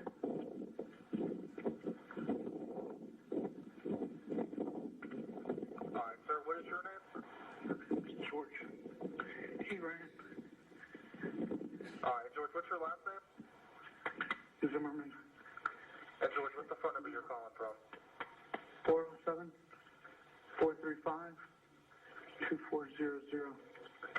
All right, George, we do have him on the way. Do you want to meet with the officer when they get out there? Yeah. All right, where are you going to meet with them at? If they come in through the gate, tell them to go straight past the clubhouse and straight past the clubhouse and make a left. And then they go past the mailboxes. You'll see my truck. Okay, what address are you parked in front of? I don't know. It's a cut through, so I don't know the address. Okay, do you live in the area? Yeah. What's your apartment number? It's a home. It's 1950. Oh, crap. I don't want to give it out loud. I don't know where this kid is. Okay, do you want to just meet with them right near the mailboxes then? Yeah, that's fine. All right, George, I'll let him know to meet you with you out there, okay? Actually, could you have him call me and I'll tell him where I'm at? Okay, yeah, that's no problem. You need my number? You got it. Yeah, I got it. It's 407-435-2400? Yeah, you got it. Okay, no problem. I'll let them know to call you when they're in the area. Thanks. You're welcome.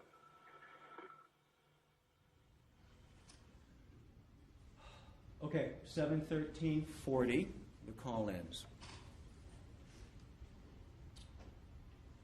Keeping in mind that by this time, Trayvon Martin was back on the phone with Rachel Gentile and stays on the phone for the next couple of minutes.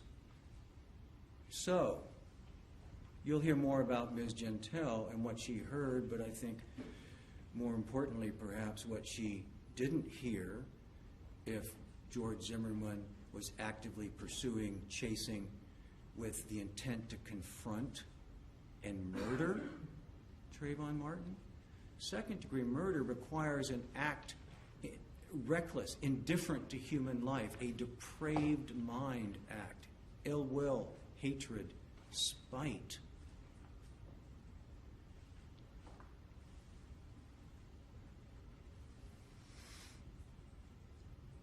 What Rachel Gentile will tell you in her conversation with Trayvon Martin, at the moment that this actually became physical, was that Trayvon Martin,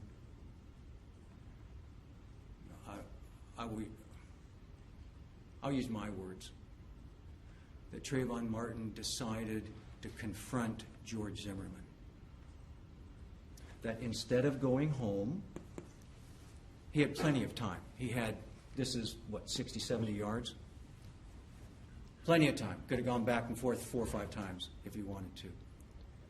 But choosing not to do that, he either left and went back or just hid in the darkness to see about this guy that he thought was following him. And turned to George Zimmerman out of the darkness and said, "Why are you following me?" Or something to that effect. And we know that was pretty close in time to the end of this call. Pretty close. We don't know exactly when. But if you accept what Rachel Gentile says she heard, whether it's accurate or not, whether it was exactly the words, "Why you following me for?" or something to that effect, that's basically the last thing she heard. There'll be some other things we'll talk about, but that was when Trayvon Martin made the decision to confront George Zimmerman and say, "What are you following me for?" So how does that fit together? I'll show you.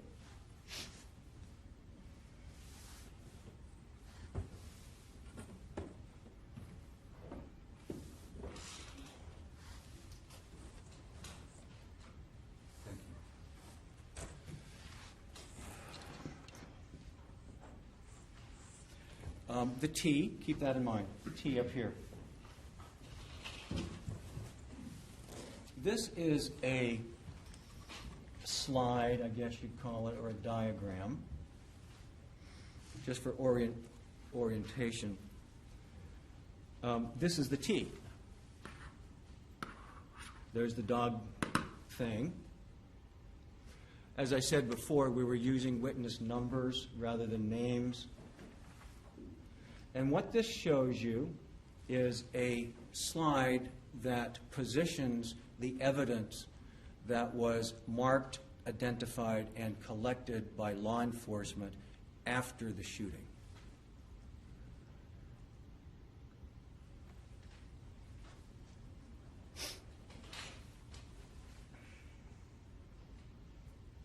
Let's talk about a little of that first.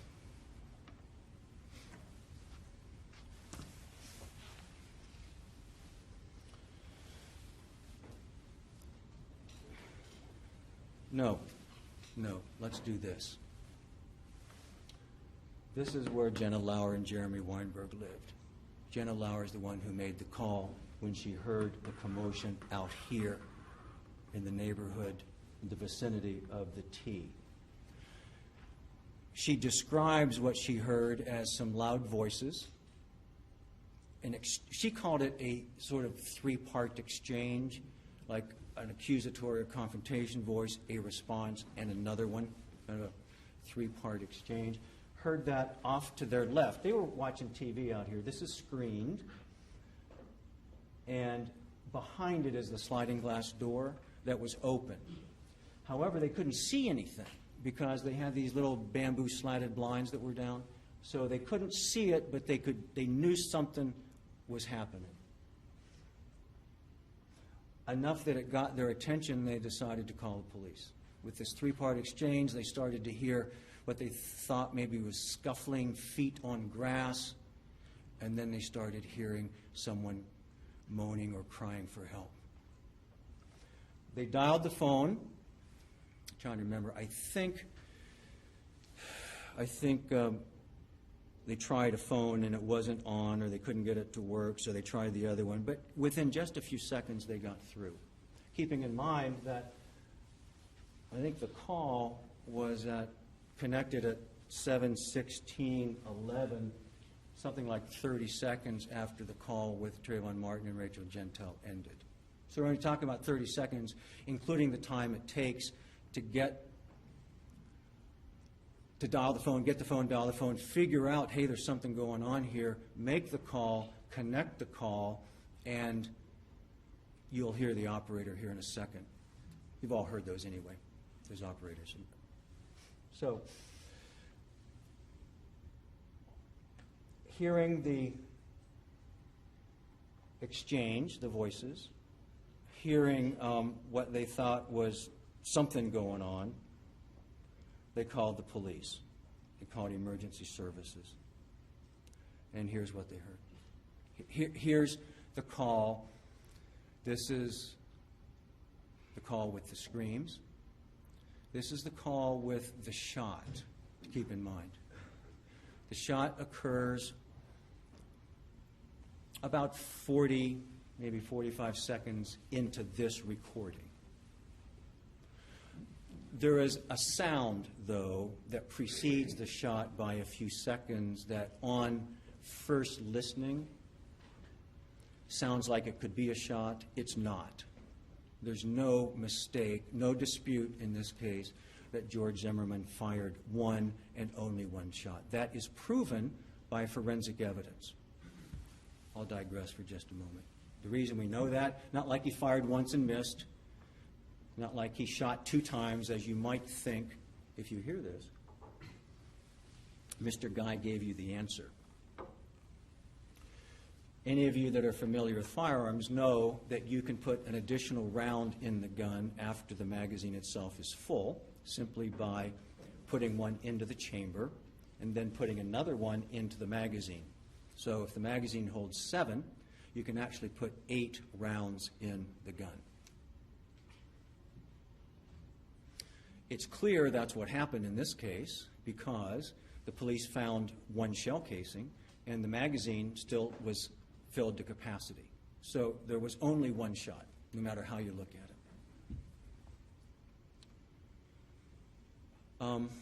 We'll talk more about the gun here in a little bit, too. Let's get on with the call. Mr. Pinello, would you help me with that, please?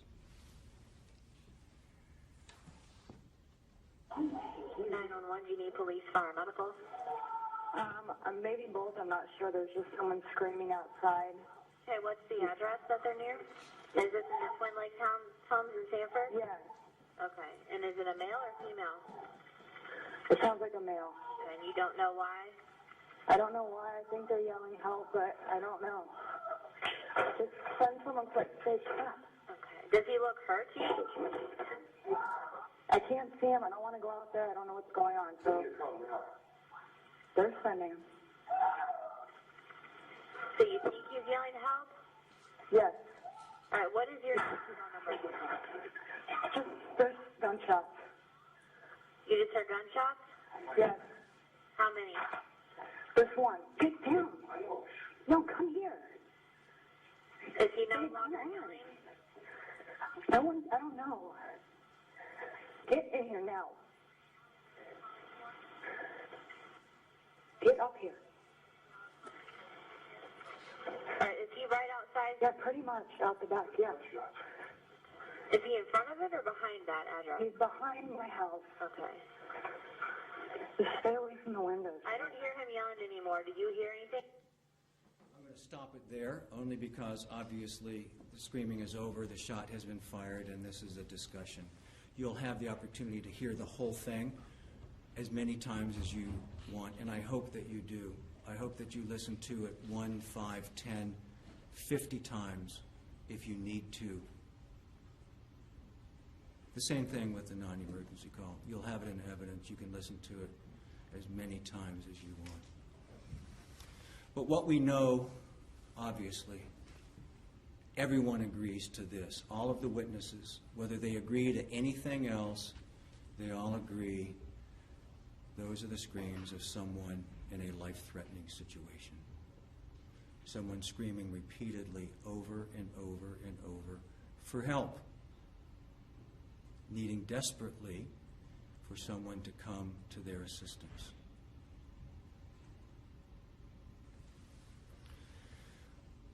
It wasn't, that's the only recording of any that shows what it shows. There were some other 911 calls. That's the only recording that I can think of that actually has these events on it. It's certainly the best quality, and it's not that great. Why? Because it was recorded on a cell phone in Jenna Lauer's hand inside her unit 20 or 30 or 40 feet away from where the sounds were being made. Cell phone technology isn't designed to capture the full range of sounds. It's designed for people to be able to hear what the other person is saying and to have lots of those conversations going on at the same time. So it has some acoustic challenges, if you will. It may not contain all of the screams for example. It certainly wouldn't contain anything that's not that loud. But it is what it is. So what happened then, this is a quiet Sunday night, it's raining, quite a few people are home. Other people also hear something going on. This woman up here, her name is Jane Serdyka, heard the voices. She saw some of the scuffle. And she believes that she saw Trayvon Martin and George Zimmerman at the time of the shot. But she's wrong about that. You'll find, I think, in this case that there are well-meaning and honest people that, based upon limited information or preconceived notions or biases, mean well but just somehow get it wrong. I'll tell you why for just a second, then we'll go on. The reason she got it wrong is that she saw what she thinks was George Zimmerman on top of Trayvon Martin at the time the shot was fired.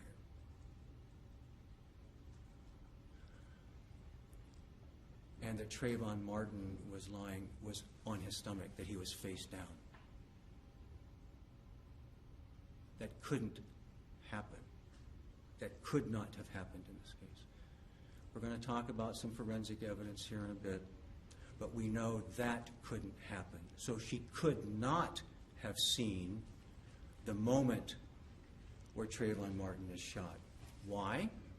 It's really pretty simple, because Trayvon Martin was shot in the chest, not in the back.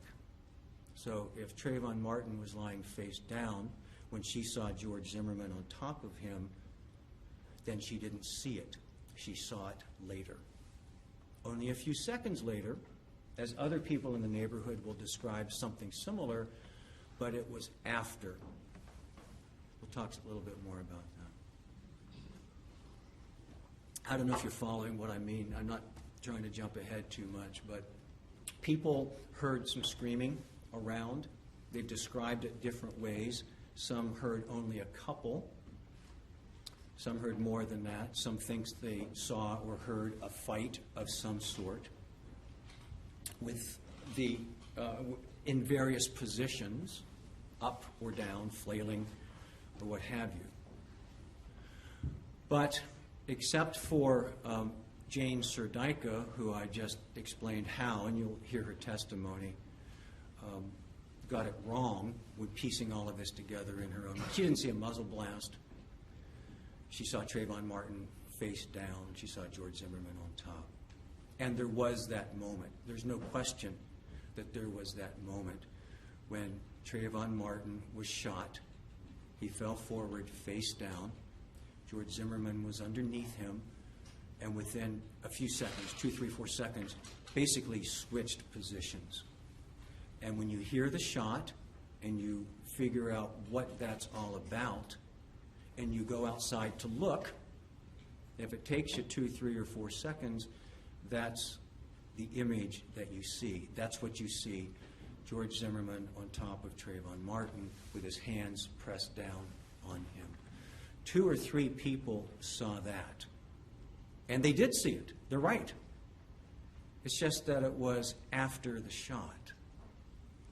There is someone, though, who actually saw Trayvon Martin and George Zimmerman together before the shot, just moments before the shot. You could probably piece it together, I don't know, 10, 15 seconds maybe before the shot. The reason you can piece it together is he also called 911. So you can connect up some of the dots. You can figure out when the shot took place. You can figure out when the calls were made, and then roughly figure out when in this sequence he saw what he saw. I'll leave that to you, but I'm going to suggest it's probably 15 seconds, 10, 15 seconds. But here's what he saw, and here's who he is.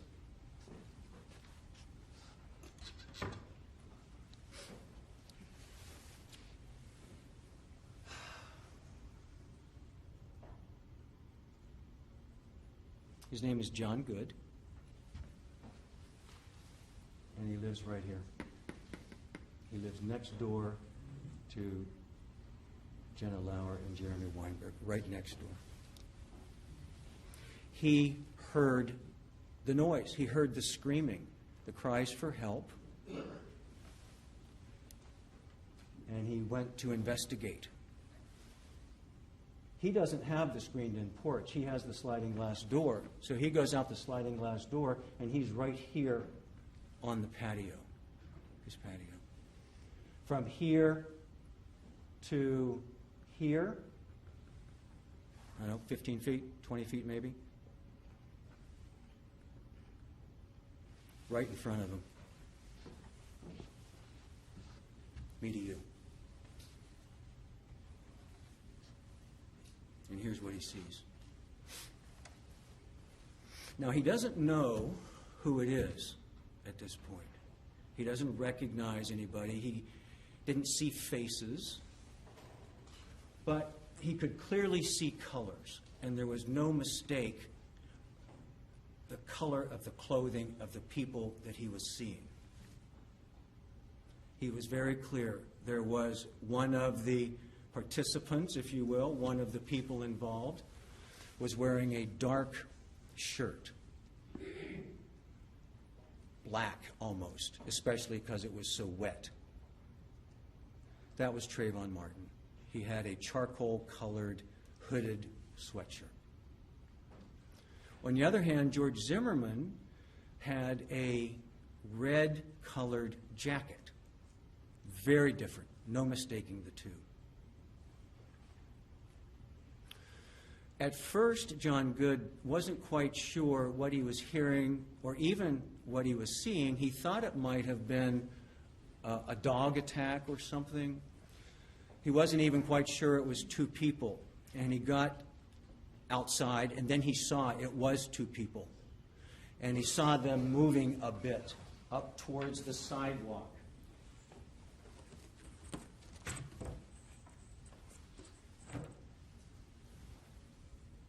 He saw a person that he described as the one with the black top mounted on the person with the red shirt.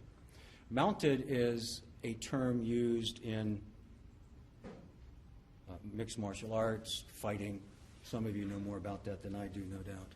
Mounted is when you straddle the person around their hips. They are pinned underneath you. They are essentially helpless. He saw Trayvon Martin with the dark-colored shirt mounted on George Zimmerman. He saw George Zimmerman in the red-colored shirt on his back. He described what he saw in the same terms of this mixed martial arts vernacular. He called it a ground and pound. A ground and pound. That's the words that he used. A ground and pound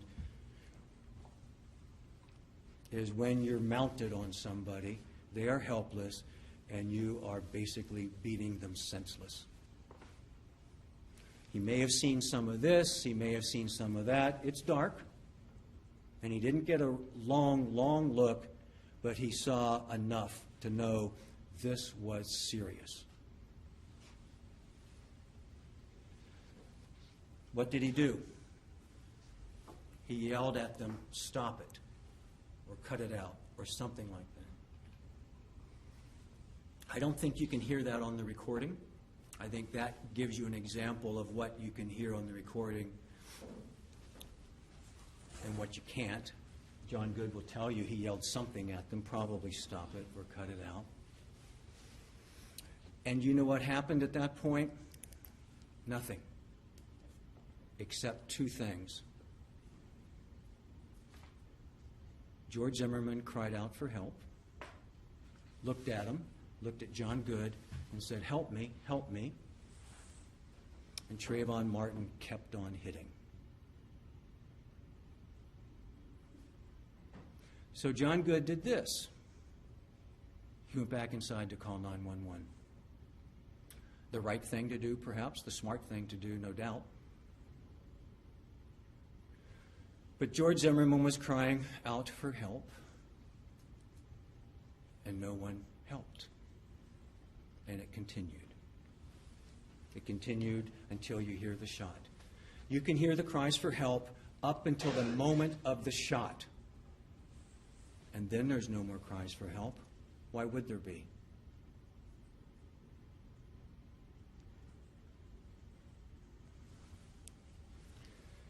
So, there was enough commotion, enough people heard these yells,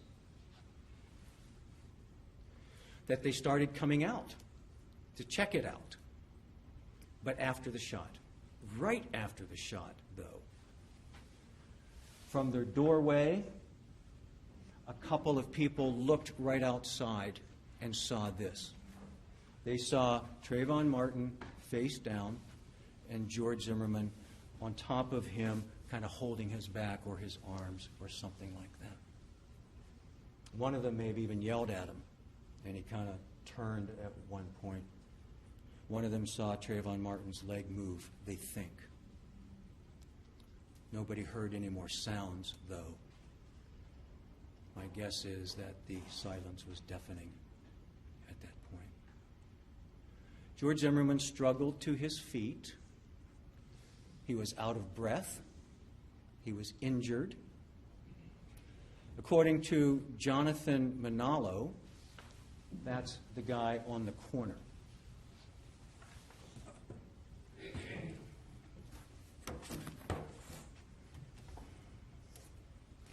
Right here.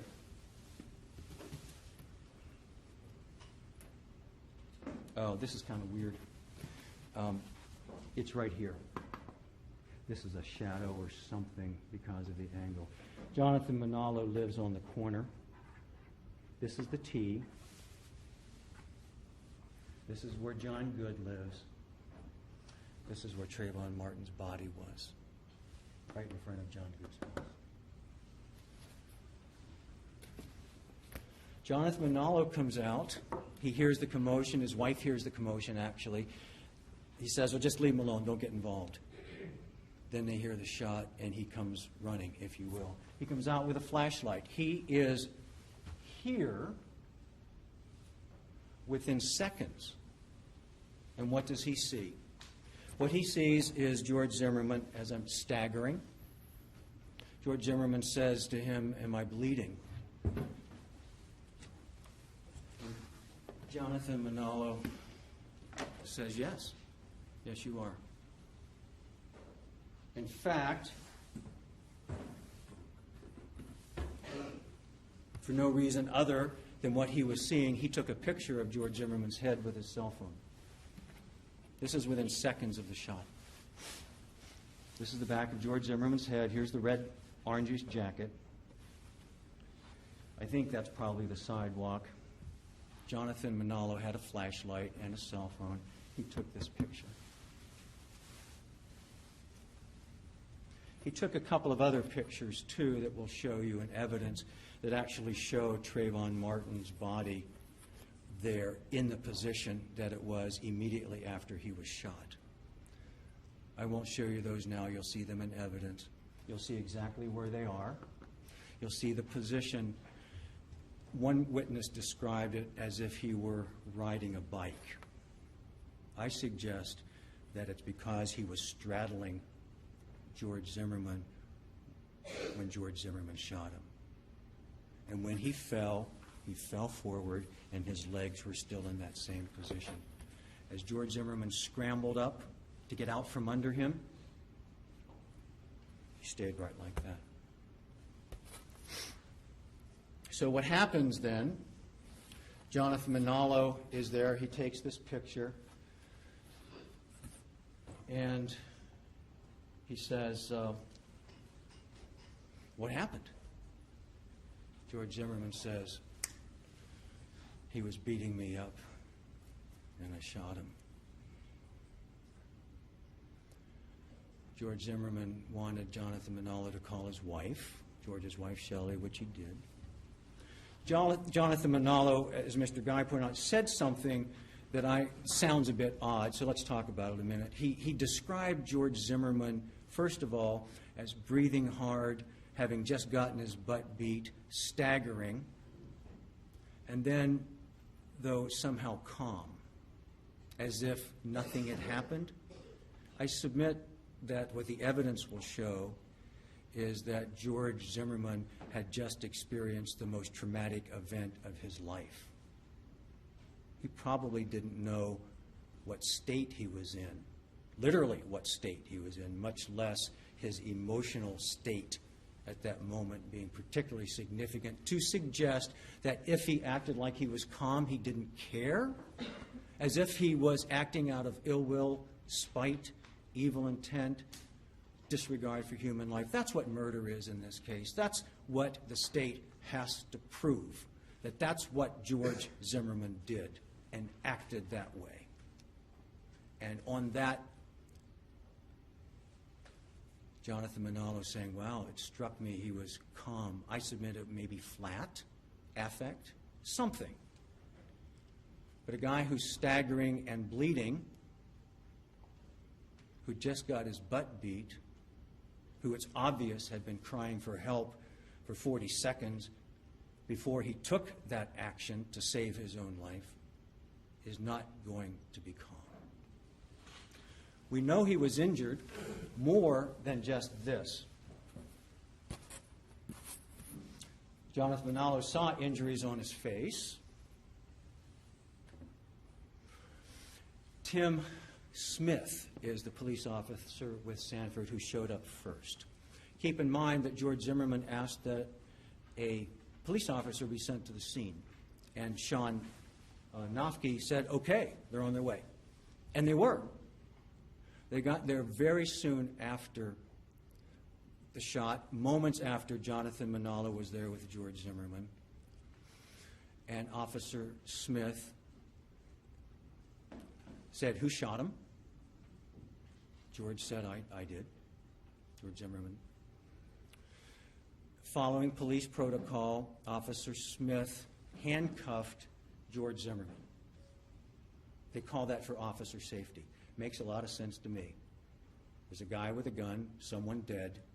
You'd want to take the guy who said, I shot him, and cuff him, which he did. No resistance, no complaining, no explanation by George necessary.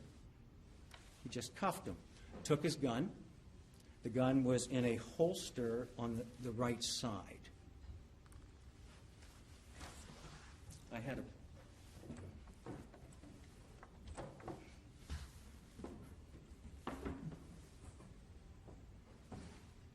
somebody keeps moving my stuff. Sorry. I'll describe it for you. It was a little inside the waistband holster.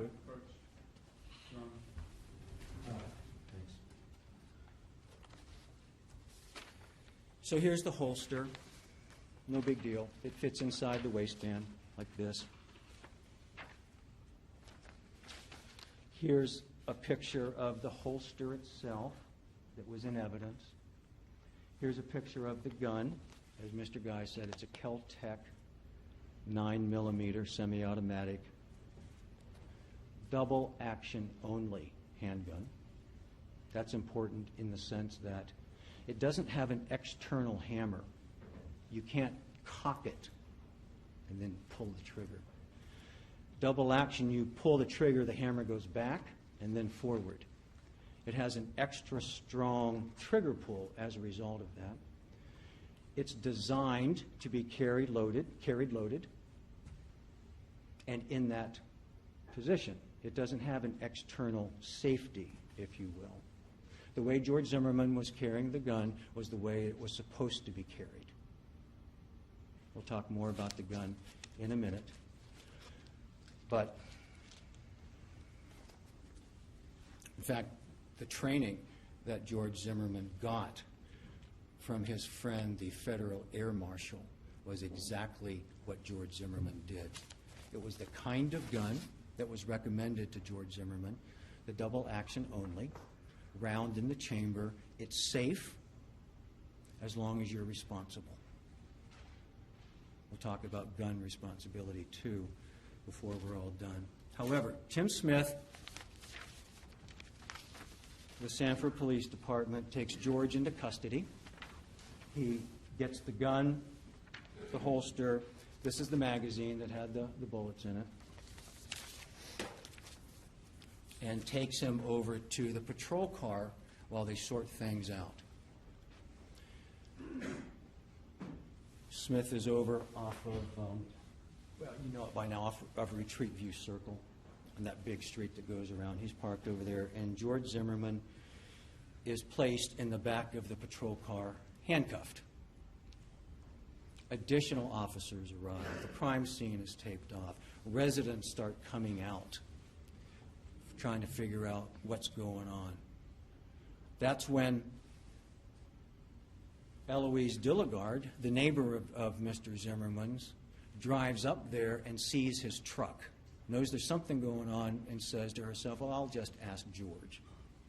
So in the meantime, George Zimmerman's in the back of the patrol car, and Ms. Lauer is asked to identify him. Can you identify anybody? And she doesn't want to go see this person that just shot someone. So she says, take a picture. That's to Mike Wagner. Mike Wagner's on the scene. He's with the Sanford Police Department. It's too early. Crime scene isn't there yet. They don't have all their equipment. They're just starting to get a handle on this. So Officer Mike Wagner takes a cell phone and takes a picture of Trayvon Martin's face. By then, other officers had turned Mr. Martin's body over. CPR was started. Tragically, there was nothing that could be done. Indeed, the shot did penetrate the heart, the right ventricle, massive bleeding, death, loss of consciousness very soon, death not too long thereafter. So Wagner took a picture of Trayvon Martin's face, and then he went over and took a picture of George Zimmerman's face, not to document his injuries, but so he could show the picture to residents, any other witnesses that might be there, to say, do you know who this guy is? Nobody knew who Trayvon Martin was. They wouldn't have had this picture at this point. They would have had no identification. There was no identification on Mr. Martin. He had a cell phone there, which they couldn't get to work. And there was nobody there that knew who he was, keeping in mind that Mr. Martin and Ms. Green were not home that night. Ms. Green's son, Chad, was, but he was headphones, video games. He didn't even know anything had happened. They were way down there, you know, on the map.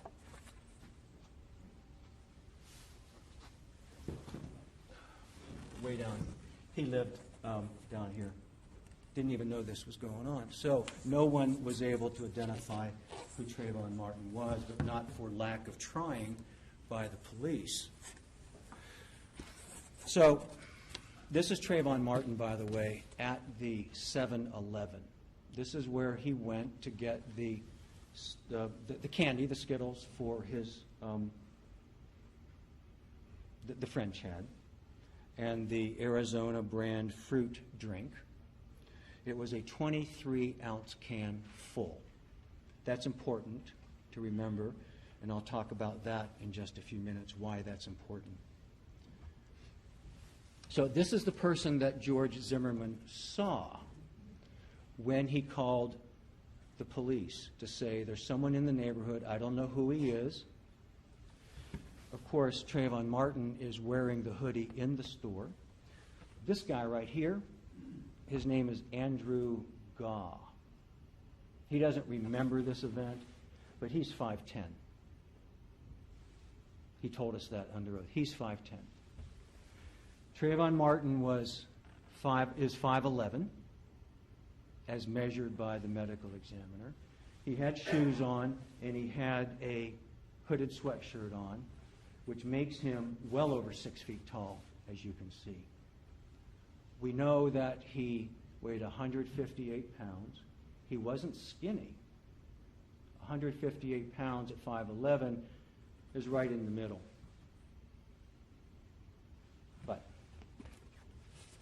So Mike Wagner takes this picture of George Zimmerman to show Jenna Lauer and anybody else to tell them, who is this guy? Jenna Lauer says, looked at it, I don't know. Didn't know him immediately. And then Eloise Dilligard, who by then was there, said, that's George. That's George. Ms. Lauer, who knew George from the neighborhood, didn't recognize him because of all the injuries. Ms. Dilligard, who lived right near him, did. This is the picture taken from Mike Wagner's cell phone that was shown to Jenna Lauer and provided to us in evidence. This is the second picture taken of George Zimmerman that night. That's the first, by Jonathan Manalo. And here's the second. This is taken while George Zimmerman's in the back of the patrol car while the police sort this out. Again, you'll have the opportunity in evidence to examine it carefully and closely.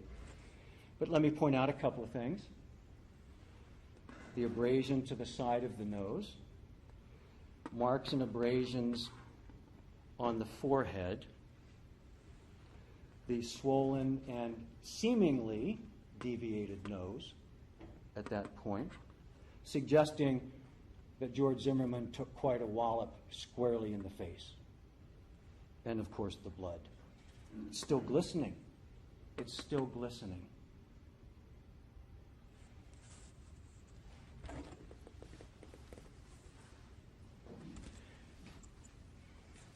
George Zimmerman cooperated fully. We went to the police department that night. He answered all their questions as many times as they wanted, as many days as they wanted. He had just taken tremendous blows to his face, tremendous blows to his head. But he didn't ask for a lawyer. This is such an incredible case that the man who shot and killed Trayvon Martin is fully cooperative, doesn't ask for a lawyer day after day, takes any test is offered, answers any questions, goes back as many times as they ask, never asks for a lawyer. Yet it seems as though about half the witnesses in the case have lawyered up. Remarkable. Never seen anything like that. So George Zimmerman stays at the Sanford Police Department that night in custody for several hours. During that time, he's interviewed. I submit to you it was unfortunate. Well, I'll back up. The paramedics, of course, came to the scene, and as soon as they attended to Trayvon Martin, they then attended to George Zimmerman. They cleaned him up, if you will. They needed to see what injuries he had. He was covered in blood. So they used peroxide and what they do to clean it up. They saw the lacerations on the back of his head. They saw the nose and the blood. And they talked to Mr. Zimmerman. He seemed pretty well oriented. Mike Brandy is the paramedic that was there, who suggested to law enforcement, after all, Mr. Zimmerman's in custody. He doesn't get to make decisions at this point. Mike Brandy, the paramedic who examined Mr. Zimmerman, said, I think he should go to the hospital. You know, he's had head trauma. He's obviously injured. And the police said, well, we'll deal with it. You don't need to transport him. We'll take care of it. It didn't happen. I'm not complaining about that particularly, because pretty soon thereafter, Mr. Zimmerman was taken to the police department There's video that shows him in the sally port, they call it. That's where you come in a secure area, get out, go upstairs. There's video everywhere. You can see him. You can't see much on his head at that point, although you can on close inspection, because he'd been cleaned up by the paramedics. He goes upstairs. In the meantime, Diana Smith, who is the crime scene person, is at the crime scene.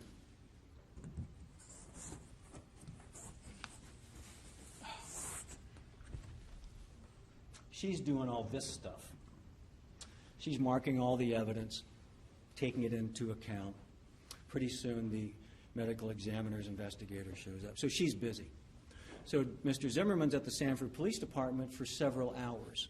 And during that time, he washes up, if you will. He gets rid of the blood on his face that the paramedics had missed, and he just is there. His clothes are taken for processing. His wife is allowed to bring another change of clothes for him.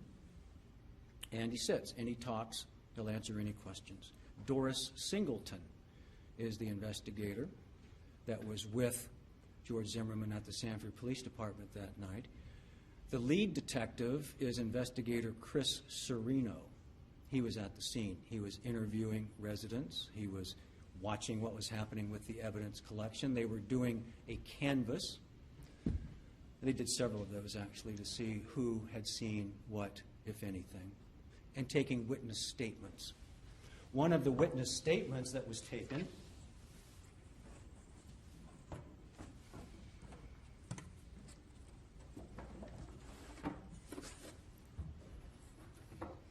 was John Good. Remember him? He was the eyewitness. And he drew a sketch of what he had seen right out his door.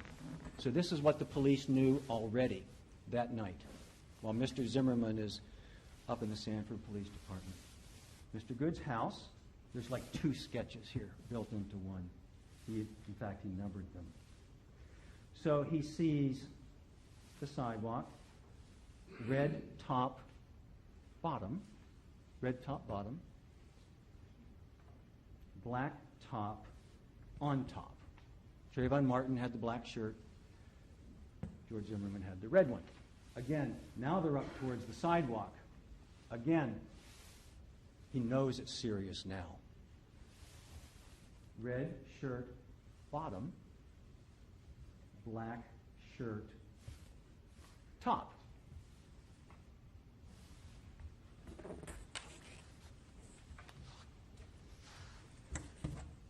So George Zimmerman is at the Sanford Police Department in custody, being interviewed, waiting for something to happen. And it's midnight or later, several hours later. Diana Smith is doing the crime scene work. That's represented here. We'll talk about that in a minute. I believe her name is Tara Malfers, is the investigator with the medical examiner. The medical examiner in this case was from Volusia County. His name is Shipping Bao, B-A-O. He's the pathologist who performed the autopsy. When Mr. Martin's body was transported, they did not yet know who he was. So the body was sent to the medical examiner's office. It was in the blue body bag that we've all seen. It was marked with the identifier of the case number, and the autopsy was done the next day. Tara Malfers is on the scene, and she takes pictures too. In addition to Diana Smith from Sanford, Ms. Malfers takes, she may have a different name, a different married name now, but we'll know who she is. Tara Malfers takes pictures and is involved in the livery aspect of it.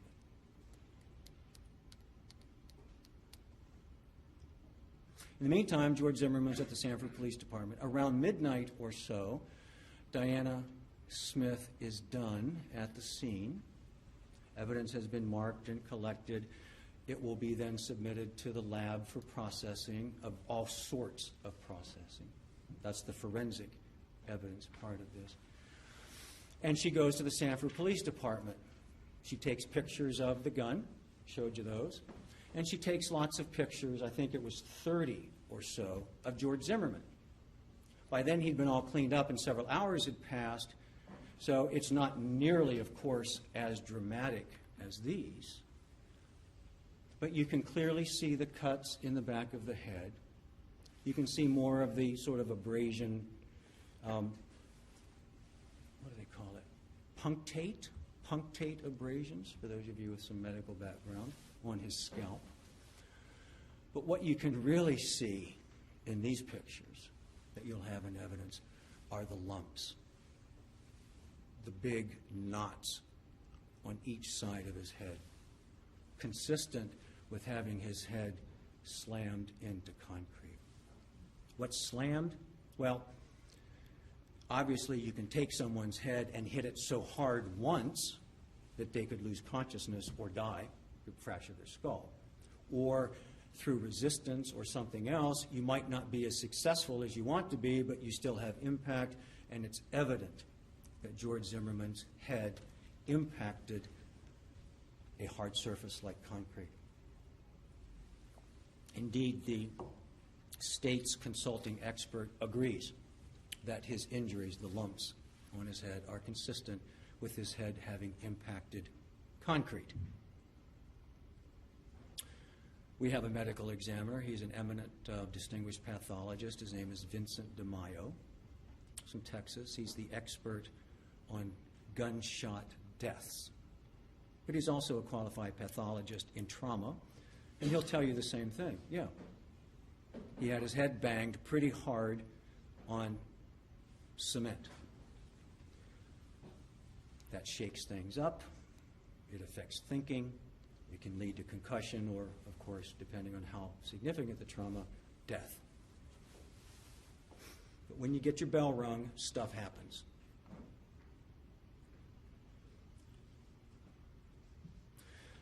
So, George Zimmerman, a little after midnight, the police make the call. The call is this: we're not going to keep you at the police department. We're not going to arrest you yet. We're going to sort this out first. He had the injuries, the pictures, the statement, the diagrams. So they decided to let him go home. So he did. He and his wife, Shelley, and their friend, Mark Osterman, went home to Mark Osterman's house, as I recall. Mark Osterman is the federal air marshal that I mentioned, who has been a licensed law enforcement officer forever. He's the guy that rides on the plane, undercover, if you will. So that happens a lot, by the way. There's lots of federal air marshals on the planes that we take in light of the horrors that we've experienced with air disasters. So,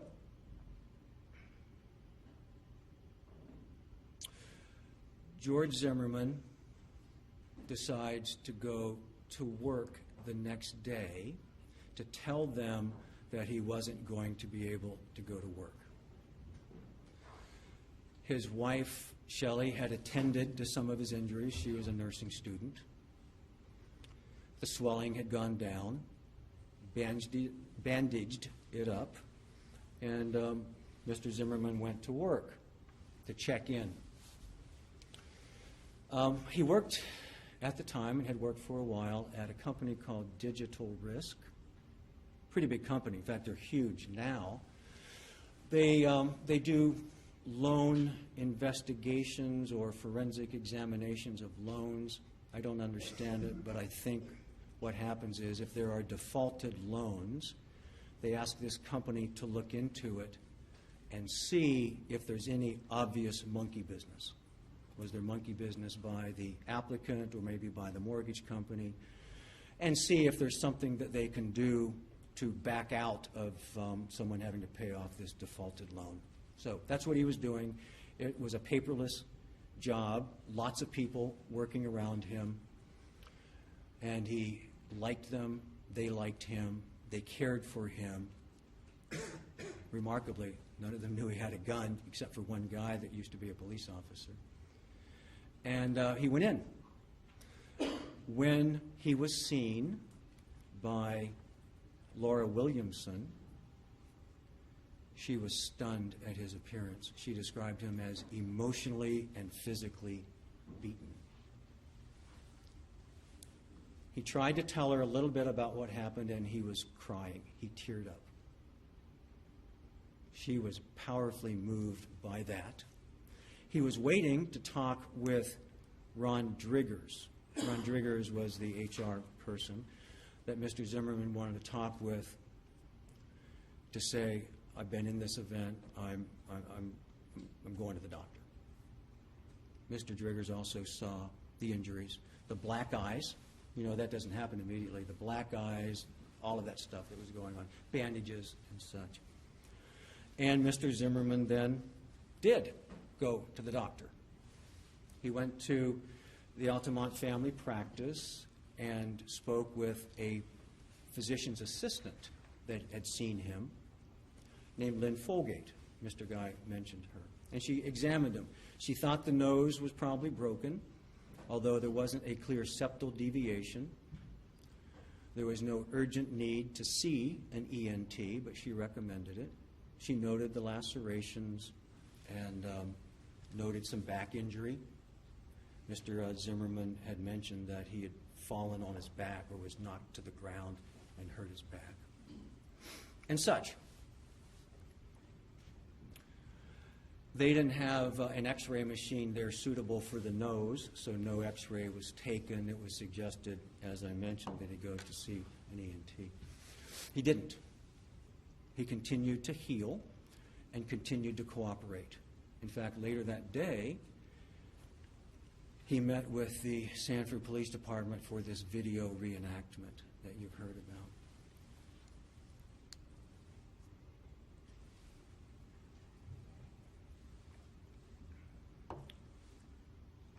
And the next day, and as many times as they asked. I said that we would talk about the physical evidence in the case. Well, we've already talked about some physical evidence, but let's talk a little more about the forensic evidence. While witnesses can certainly be...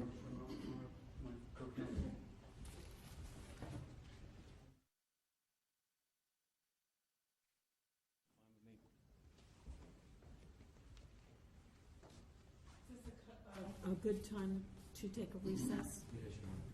Okay, ladies and gentlemen, we're going to recess for lunch. Lunch is waiting back there for you, and we will be back. It is at 1:30 to proceed. In the meantime, if you'll please put your notes face down on the chairs, Deputy Jarvis will collect them and lock them up during our lunch break. During the lunch recess, please do not discuss the case amongst yourselves or with anybody else. You may follow Deputy Jarvis back into the jury room.